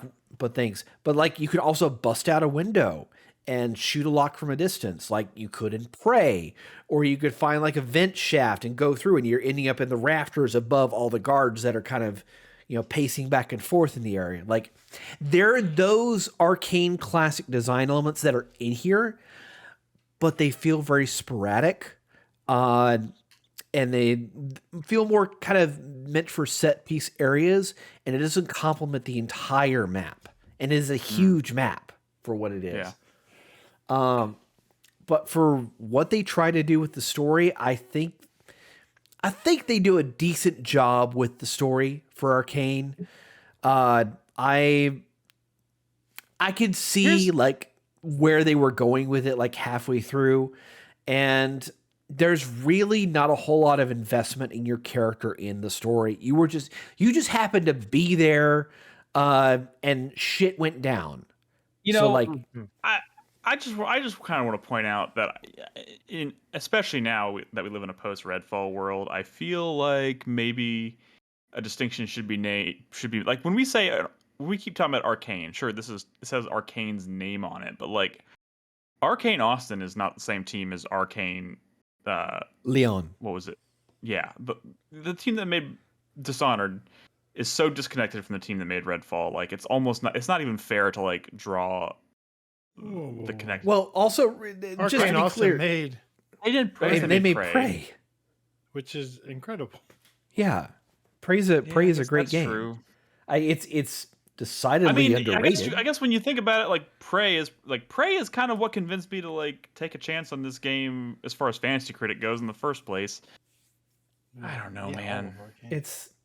So like it's the whole game design here. It's the standard kind of looter shooter, like, oh, I can get this purple one at this level that's better than my blue one. Borderlands with vampires. Yeah, that's so crazy because y'all have been you're not talking wrong. about Left 4 Dead and Borderlands. Yeah, there's a lot of inspiration from a lot of things in here, but it's not inspiration, it's marketing research and trying to figure out like what people want to play and will. I mean, this definitely reeks. I mean, and we've heard stories about this since the whole debacle happened. Like, we've heard stories about how this was like they kind of forced them to make this style of game, and that's not necessarily the kind of game they wanted to make. Yeah. So like enthusiasm at the studio was not high. You know what I mean? Like, so but there's actually some pretty fun things in this game. Honestly, I mean, the actual physical interaction. The actual physical interaction of like staking a vampire feels good. Like you get him into a stun state, you run up to him, and if you have a weapon with a stake on it, you fucking run them through, and they go through a nice death animation. It's fun. I just feel like it's disappointing that is kind of at the end of a loop that is far less like, to me, if you're going to play an atmospheric game about vampires that involves getting up close and personal with a vampire and staking it in the heart, I feel like the build up to that moment should be terrifying and should be hard, and it shouldn't be like the lead up to that should not feel like you're playing a fuking this game can be surprisingly hard. Like I'm not even talking about hard. I'm talking about like just I feel like this game should have been a horror game, kind of I feel like this kind of should have been like Arcane's horror game. Like, wow, Nick, you would. That's you kind of wishing that upon them. I would have liked like they're not they don't make those. Better too. Well, I mean, like if they're, I mean, saying that they don't make those when they're clearly making a vampire game, like vampires. Vampires are an element. They are not a genre. There could have been, hang on. Like, there could have been a good game that is a horror game, that is this game, that, everything that Nick is saying, that you're saying, like, those could have been a good game. I don't know that making this game a horror game is the only way to make it a good game, though. No. You know what I mean? Also, this game could have been what it is and have been good. Too. Yeah, it could have made this, but it could have better. actually been the dream of, like, the Arcane magic, but spread out in an open world that you could play in with friends, and like, progression saved. And that's what they marketed to us. Playing and other people. Oh my god, we some of us were slurping up those previews. Oh yeah, we were. Because it was fucking Arcane. I mean, I guess like, maybe but what you I'm trying like to, the studio that was going to make that game, like where it's like kind of a big open world, like it has all of Arcane's charm and like all of Arcane's like really intricate design work. The studio that was going to make that game was probably not going to be Arcane Austin. I don't know, man. I had to share this. Prey is better than Dishonored. I'm gonna say Prey was a good game. Prey is better than Dishonored. And Brad can act like it was crazy to be excited about this game all he wants, but like there was reason to be excited. Like there was reason to be excited. I don't think it was crazy to be excited. No one expected it to be bad. All I said is that it's gonna be the game. It's not going to be a single player Arcane kind of game. It was going to be like that first cinematic trailer, which was very Borderlandsy and Left 4 Dead-y. That's all I said it was going to be. Not that it was going to be tragically bad. Do you know what would have been tragic? I was this close when I was trying to fill out the rest of my Fantasy Critic list. I was this close to bidding on Modern Warfare 3. I was this close. No, you never bet on Call of Duty. They never get above like a 70. Or you were playing Modern Warfare. Modern Warfare 3 is reviewed worse than Redfall. So how is this looking to you, Nick? Because you might be streaming this in the next couple of months. If I need to stream it, here's the thing. I think I'm in a position where I can maybe not get last place in Fantasy. I agree. Critic. I think it's either Chris Davis or Carlos.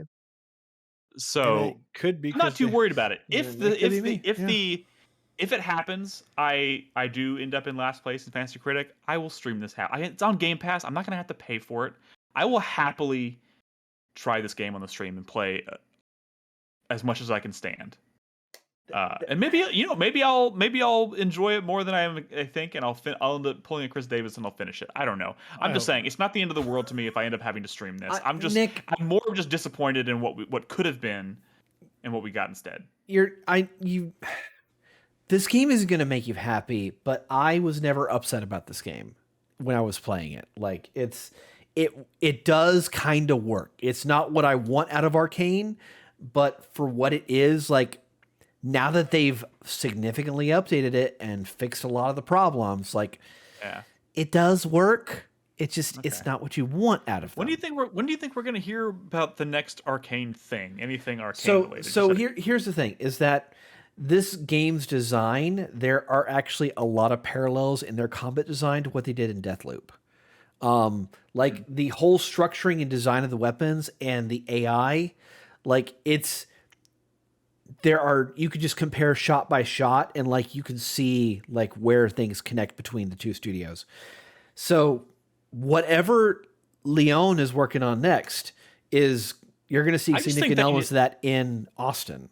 I just think they need to get away from Redfall. I mean, I hate to say it like that, but they need to like. No. I just mean they need to like do something so that they need to announce something to like so that the last thing people think of when they think of Arcane is not Redfall Dishonored anymore. 3 was on the Microsoft leaks? Oh, that's right. It was. Yeah, Dishonored it was. on there. Man, I think that.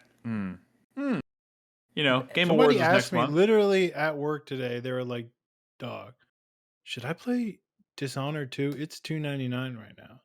And I said, "Hell yeah, dude. Hell yeah." And then Are play you Death of the stupid? Outsider too. Yeah.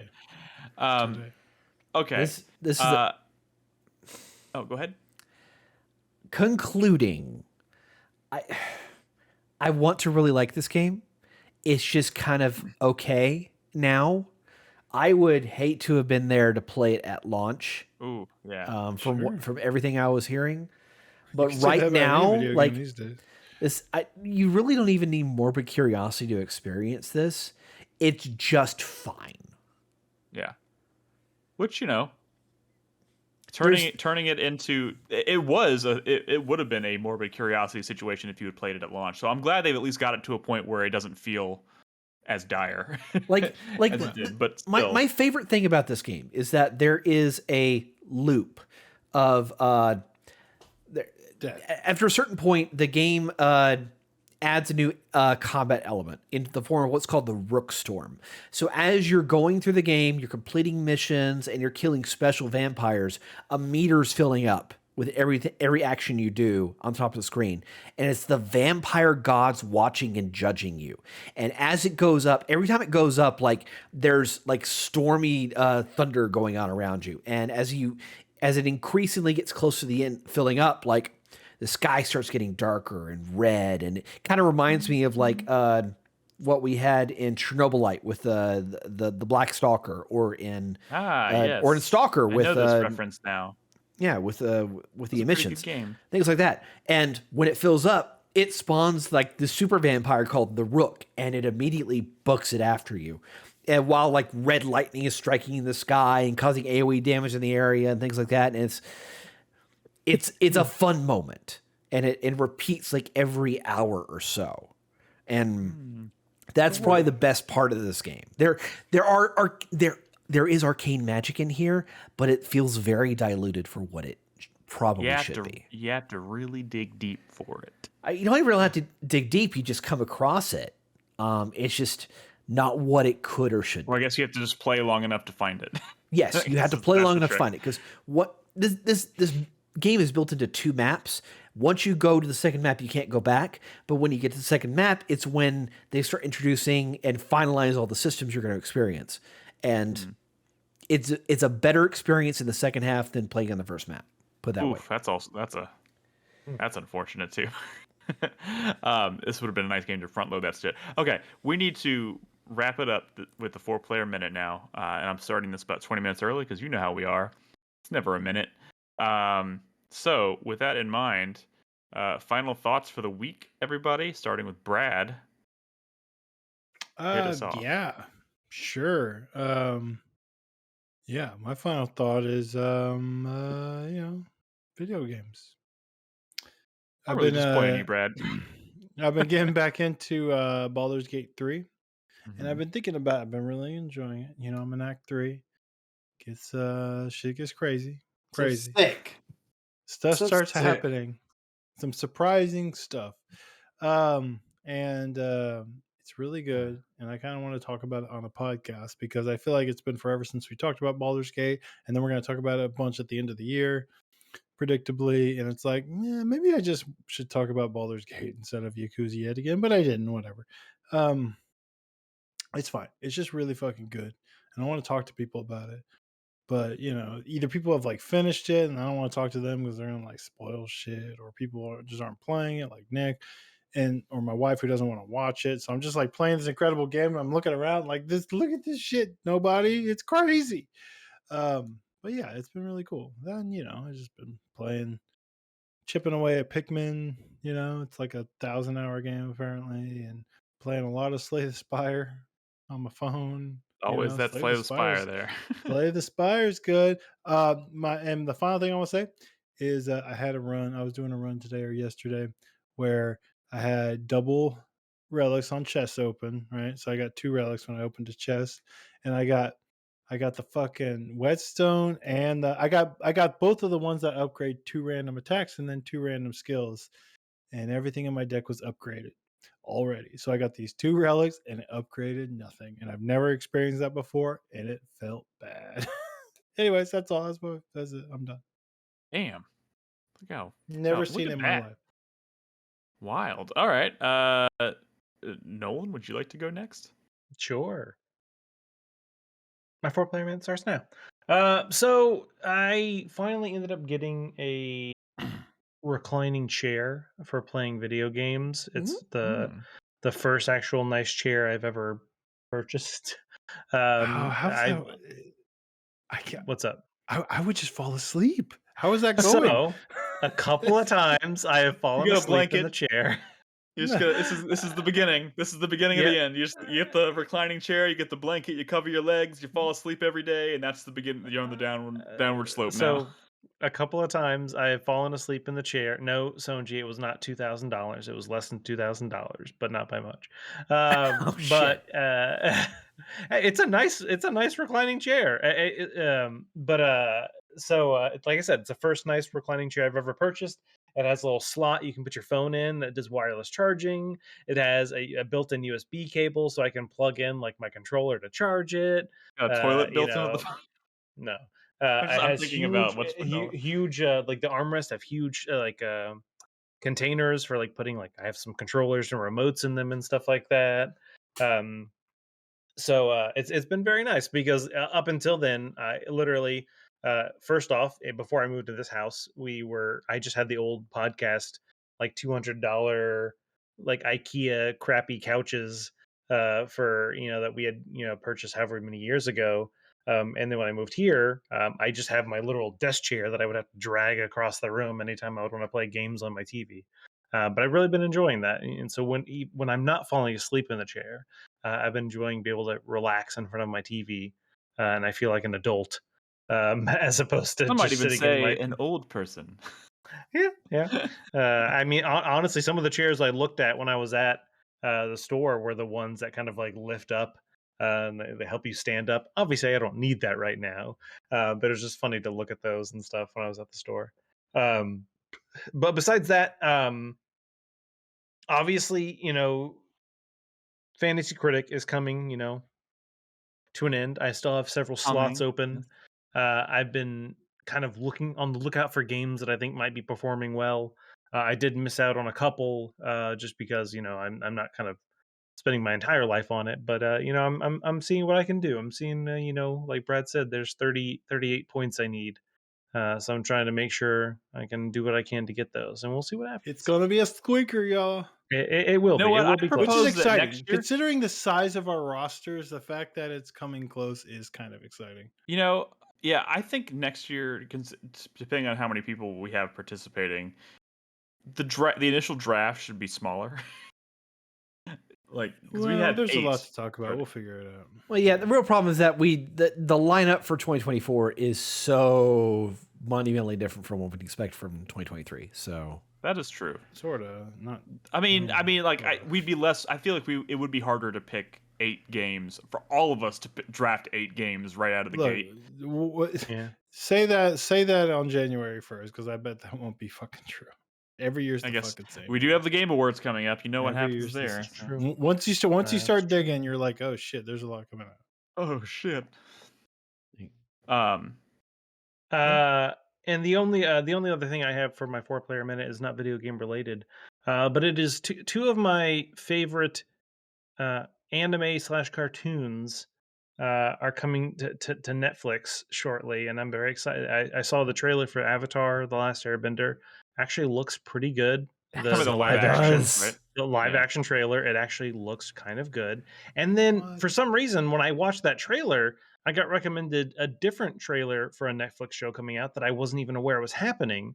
And it is Yu Yu Hakusho. Yu Yu Hakusho. I saw that. Yeah. Evidently, that's I doing was really like- well. I was like, what the? It looks kind of good. Obviously, it's in Japanese. It's not an American one, but that's fine. I'm kind of excited for that, and that one comes out even sooner. I think that's like the first Yeah. couple of weeks of December. Avatar's in February. What's up? That One Piece one was pretty good. Like, So that's what I heard. Yeah. I've not seen it They've yet. been getting better. It's on my to watch list. But yeah, I am very excited for both of those. It's I got a think little Netflix bit is of like that's their thing right now. Is like it's a piece of my childhood, that seems like they're actually spending a little more time and effort That's- on. I'm glad they're getting better, but Cowboy Bebop's already done and bad. They can't do that again. So I have a lot of opinions on that. I feel like they wanted to make it more modern, and they were like, "Let's do this," and it just didn't work out. I think, Death Note and while I am not asking for people who are trying to transport media from a cartoon to live action, the one-to-one is obviously not possible, but when you lose the spirit of what I mean, in reality, I don't want to compare Cowboy Bebop on Netflix to the movie, quote, The Last Airbender, but it kind of is like they not literally wrong. did not have the spirit of the original show. The and that's all best that's important. the best parts of the Cowboy Bebop Netflix show were when the characters were just in a room talking and doing nothing. And that's a lot of what happens in the original anime. Yeah. It is a Cowboy Bebop for as much. It's not a fast-paced action show. A lot of slowness happens in that show, but I don't know. We'll see. Yeah. Sorry, my minute went a little bit long, but that's it for me. all right. Chris Davis, would you like to go next? Okay. I mean, I can go real quick. So as far as like television to get hyped for, like the Monarch TV show comes out in 2 days. And I'm really looking forward to that. That's the Godzilla universe thing, right? Yes. And then the first week of December, the new Godzilla movie comes out, -1, and I'm very much looking forward to that. I had a feeling you might be. Yeah, I'm kind of pissed that the Draft House hasn't opened ticket sales yet. They just have a page for here's the saying thing. coming soon. No, here's the thing about the Draft House, and this is just the one thing they've always been weird about. They don't put movie time. They don't put new show times when you're crossing into a new month until literally the first week of that month. So there will not be times, most likely, until either the very last week of the month or literally December 1st. It's always been that way. I have no idea why, but if you're looking for something that comes out at the beginning of a month, you almost have to always wait until the end of the month prior. It's so annoying. Yeah, it's weird. Game wise, like, so Super Mario RPG comes out on Friday. Very much looking forward to that. I'm going to spend all next week working on it. So I look forward to talking about that after Thanksgiving. But like at the same time, like, remember 2 weeks ago when I was lamenting, like, I kind of want to play Metal Gear Solid 3 now it's out again. Yeah, and then you played Redfall and RoboCop instead? Yeah, it was, well, RoboCop I was going to do anyway, because that's true. I was excited for it. But there's been a bunch of modder updates for the Master Collection for Metal Gear, and there's some kind of pretty cool things. So they finished like doing the HD patching and the fixing for the camera angles for Metal Gear Solid 2 and 3, and they fixed the bilinear filtering issue with Metal Gear Solid 1. But there's a guy that has a working mod right now to introduce crouch walking into Metal Gear Solid 3. It's like, remember Metal Gear Solid 4's crouch walking? They basically introduced that into this. And you can download and play the mod right now. It's still in like version 0.1.2 at this point. So it's going to be a while before the guy finishes working on it. I feel like that's but not the video thing they showing used it to off, mod into 3. I just Yeah. I don't maybe know. all The the stuff thing- you do in menus, maybe Yeah, like streamline that. I would say honestly, yeah, the camouflage is probably would be a little more important in 3 than definitely. the And crouch that- walking. In reality, crouch walking in 3 is literally you just don't push the analog stick as hard and you move slower, which is the equivalent of crouch walking. Which I get, it takes a little more control, but I mean, get good. But I'd honestly think that the octo camouflage from 4 would be way more welcoming than 3, because in reality, you spend a lot of time going into the menu to switch your camouflage to blend in more. But I mean, like I look forward to seeing if they address that, because that is, I mean, not the camouflage in that game is so menu driven and such a fundamental change in like how the prey interacts with the world. Like you've got to go into menus for everything in Metal Gear Solid 3. That's probably the worst aspect of that game. But the idea that they've figured out how to introduce a mechanic from another game into this, I'm curious as to whether this is actually prototyping like code from Metal Gear Solid 4 development that like they figured out for subsistence. Like, I don't know. I want to investigate this, but this is really cool to me. This really entices me to kind of just like stop Chris everything Davis and play getting that his game. nerd on. Look Yeah, at that. well, Didn't Peace Walker have crouch walking? Yeah, it did. Yeah, I think. Man, I feel like it's been so long since I've played a Metal Gear Solid game. I have Well, not I played a Metal Gear don't know. Solid game since 5 when it That's came out. been the that was the last one, so that I makes know, but sense. like it's just like I haven't replayed any of them. It's just it's weird when for being such a huge franchise, it's weird to think that it's been. Got it. What year did that come out? 2015. A small thing happened after Metal Gear Solid 5 came Yeah, out that can't maybe remember what affected it the was. trajectory of the series. Yeah. It's good. I know. It's just it's good. It's gonna be interesting playing a new Metal Gear, like not a new, but like when that remake for Snake Eater comes out, it's just gonna be like, wow, it's been so long since I've played something or played this kind of game. Anyways, sorry, didn't mean to derail. No. Anything else you wanted to throw in there, Chris Davis? No, I'm done. All right, then it's Crispy's turn. Okay, now you've waited the entire show to hear me talk about something. So let's make it good. Get in I've there. been playing Ghostbusters Spirits Unleashed. What? Yeah. How's that? Why is this never on the dock? Why didn't you record? Like, I want to hear about that game. Oh, I don't know, because there's not much to say, and you guys had a whole show docked up, and I mentioned it in the meeting channel the other day. I was like, we should play this. Like, it's kind of fun. Suggested it. Let's do it next week. As a multiplayer Well, game. is it? Free? It's fun. It's not Is it on free. Game Pass? It's $20. I don't know if it's on Game Pass. I'm It's not. I'm It's not a not. fucking nerd. I don't know. You don't open. But it's kind of apps. cool. It's no, I don't open apps. If I don't Yeah. have to. Like, I don't know what the fuck they're doing. It's Ilphonic. It's the people that made that Predator game. Mm-hmm. And then I guess they also did some support work on the Friday the 13th game.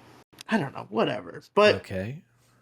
as an asymmetrical multiplayer, it's fun. Like, it's kind of cool. It's like 4 Ghostbusters running around a location, like trying to catch the 5th player who's a ghost. And the ghost is like haunting objects, and like fucking there's like NPCs that are walking around the maps that like they can scare, and then like the Ghostbusters have to go and like calm down the NPCs and be like, no, don't worry. Up. No one hears what's it called? Prop Oh, there's Prop hunt, there's like- a bit of like a hunt. so there's a bit of a prop hunt element. So like you can haunt objects to just like make them act strange without you, or you can possess the object and then it's prop hunt where you're just kind of like running around, like, and it's kind of fun because like everything has its own little animation for being haunted. Like if you haunt a garbage bag, like the corners of the bag like move like feet, so you're like walking like as a garbage bag. fast down the forward hall. 2 weeks Like, and no one's like, I've played 60 hours of this game. I mean, it's Tell me fun. more. It's fun and it's got some charm to it, and like like that new Ghostbusters trailer came out, and like I love Ghostbusters. You guys know I do. I'm like that last movie was fine. I haven't really felt the need to go watch it again. And this new one, I was kind of like, oh, there's a new Ghostbusters, okay. And I watched it, and then I was like, man, I like liking Ghostbusters, You should. So it got me thinking about it, and I decided to try this game because like they just released like a new version of it, and it's got like crossplay now on all the platforms, and Yeah. people have been saying some positive things, and like as like a fun little diversionary like stream night game. Like I think it would, like anytime we were gonna play something like Phasmophobia or like Friday the 13th or anything like that, this is one of those games. This fits like right in that slot. If y'all end up And wanting to it's do a game fun. night, You get all the gear, and like you custom like you unlock new customizations for like the proton pack, for the trap, for the particle thrower, yeah. for the PKE meter, and they all do fun shit. And you're actually like walking around with the PKE meter trying to find the ghost, and like then you like fucking tether them, and you put them in the trap, and it's like kind of tricky. Like it's fun. It's fun. Fuck y'all. All right. I still think. I think Ghostbusters deserves like a AAA single player game. I don't know that Ghostbusters. They got one, and it came out in 2009. No. Yeah, they got one, and I don't know that Ghostbusters deserves that anything. But like, look at my Ghostbuster. Like you customize your character. I don't know if you guys can see that. No, I see it. Yeah, you like make a Ghostbuster, and you're like, oh, Ghostbuster, and then you go bust. I'm just saying. If next week it comes down to let's play a game together, I would be all down for playing that because I have been curious about it. I would definitely love to play that with the community. I will say, without being serious here, busting makes me feel good. It does. I love busting a nut. Okay, well that took a turn. All right, I will go ahead and take it home then. So my 4-player minute starts now. So we're coming up on December fairly quickly. We have a month and a half left. I have a lot of stuff I still want to play, a lot of cleanup to do, as Chris Davis put it. I've kind of prioritized the games that I have on my list that I want to try. I'm about to wrap up Talos Principle II, and I am going to move real quickly towards Cyberpunk because I want to get through the base game so I can try out Phantom Liberty. No, you're not supposed to finish the base game before you do Phantom Liberty. Phantom Liberty is directly built into the main campaign. Well, yeah, if you've ever finished the game, you'd realize that the end of the game is the end of the game. Yeah. Okay. So, that's actually good news. So I can just play the base game and play Phantom Liberty right along with the base game. Is what you're saying. Okay, well that's fantastic. I think you just have to get through like Act 1 or 2 before you can play Phantom Liberty. That's a huge relief, actually. You have to get to the title screen, and then I think it does it. My point is that, like, I'm really excited to finally play this game because I was obviously very excited for it. I was very let down by the game when it first came out, and I'm really happy to hear that it's kind of in a totally different place now. I was playing it before 2.0 patch came out, and it was better. Already like it's cool. Like it's a fun game. Yeah, and I'm really excited that people are actually like really positive about the game now, even prior to the 2.0. But 2.0 seems to have really sealed the deal. So I'm really excited to kind of go back to this game and finally give it its due. And I'm going to be going into this with the idea that, like, okay, I am going to consider this for potential game of the year, assuming I get through Phantom Liberty, just as far as like game of the year consideration goes, because Lord knows I threw it out the fucking window when the game originally came out. So I'm going to be diving into that, but I bring this up because I'm going to, probably tonight, actually, right after this podcast, I'm going to go watch the first episode of Cyberpunk Edge Runners. Dude, it's so good. It's really good. Dude, it's what I hear. Good. It's I'm actually getting all kinds of good news because I was like, I didn't know anything about, like, chronologically yet, and I got into Discord today and I was like, hey guys, so when should I watch Edge Runners, before or after I finish the base game? And they were like, before. It's like an introduction to the universe. I was like, that's fantastic, so I'll just start now so I can be ready for it when I time I boot the game up. And now then you can find David's jacket in the game too. Like, it's sick. Like, dude, I'm really excited to finally do a kind of a deep dive into this universe, which for me is going to feel very new and fresh, and it's pretty sick. Yeah, I'm super fucking excited, so I'm sure I'll be talking about that soon. But yeah, man, good games, man. And that's not even to mention fucking like Lies of P. I'm really excited to finally delve into. The Talos Principle II felt like such a like. I was like, that game feels so hard to wrap my head around. Like, even like, can I finish that game? Is that a game that's finishable? And now I'm like, about to finish it. So like, And the that'll gold be puzzles exciting. too, right? Yeah, no, the puzzles are awesome. I'm just like really excited The to gold like. door puzzles. I mean, I'm gonna do them. There's only well, I guess there's 12 of them, so that's a lot. But hey, at this point, I've done like 100 and something puzzles. So what's 13 more? have you found Karlak yet, though? Yes, I have found Karlak. I haven't really done a whole lot with her, but I like I said, I prioritize all the games I kind of want to spend time with for the end of the year, and I prioritize Baldur's Gate 3 last because when I get to that, Smart. I want that to be all I'm playing. I want that to be like my sole 100% attention That's thing. the So like wise as far as I'm decision. concerned, it's the one it's like the most important one, but I'm saving it for last. That'd be good. That'd be good. You'll play like 8 hours of it the last day of December, and you'll be like, you know what? I'm ready to talk about it for Game of the Year. I'm already at that point. I've played like 30 plus. I've played almost 32, 33 hours of it. Like I've played enough of that game to know that I fucking adore that game. I would give it Game of the Year right now. There's a lot of talk about like Game of the Year conversations and stuff, and I was just like, what's the the GIF with the Anchorman Will Ferrell? I don't believe you. oh, Yeah. yeah. Lights a cigarette. I Yeah, I don't don't believe believe you. I mean, you're right. There are a lot of games I am considering for Game of the Year, but that is definitely up there. But I am going to spend more time with it for the end of the year. That's neither here nor there. Anyways, that's my 4-player minute, and that's the end of our show, guys. Thank you so much for tuning in. Thank you for listening. I know it's been kind of, like I said, it's been kind of a weird, rocky recording schedule lately. We will eventually get back to Tuesday nights at 8 p.m. So please hang out with us on those nights on twitch.tv/4playerpodcast. In the meantime, you can always hang out with us and talk about video games, shows, movies, whatever the hell you want to talk about. Join us in Discord at discord.gg/4player. And of course, you can find all of our podcast episodes on 4playernetwork.com or the podcast service of your choosing. But until next time, be good to each other, play video games. Good night. Bye.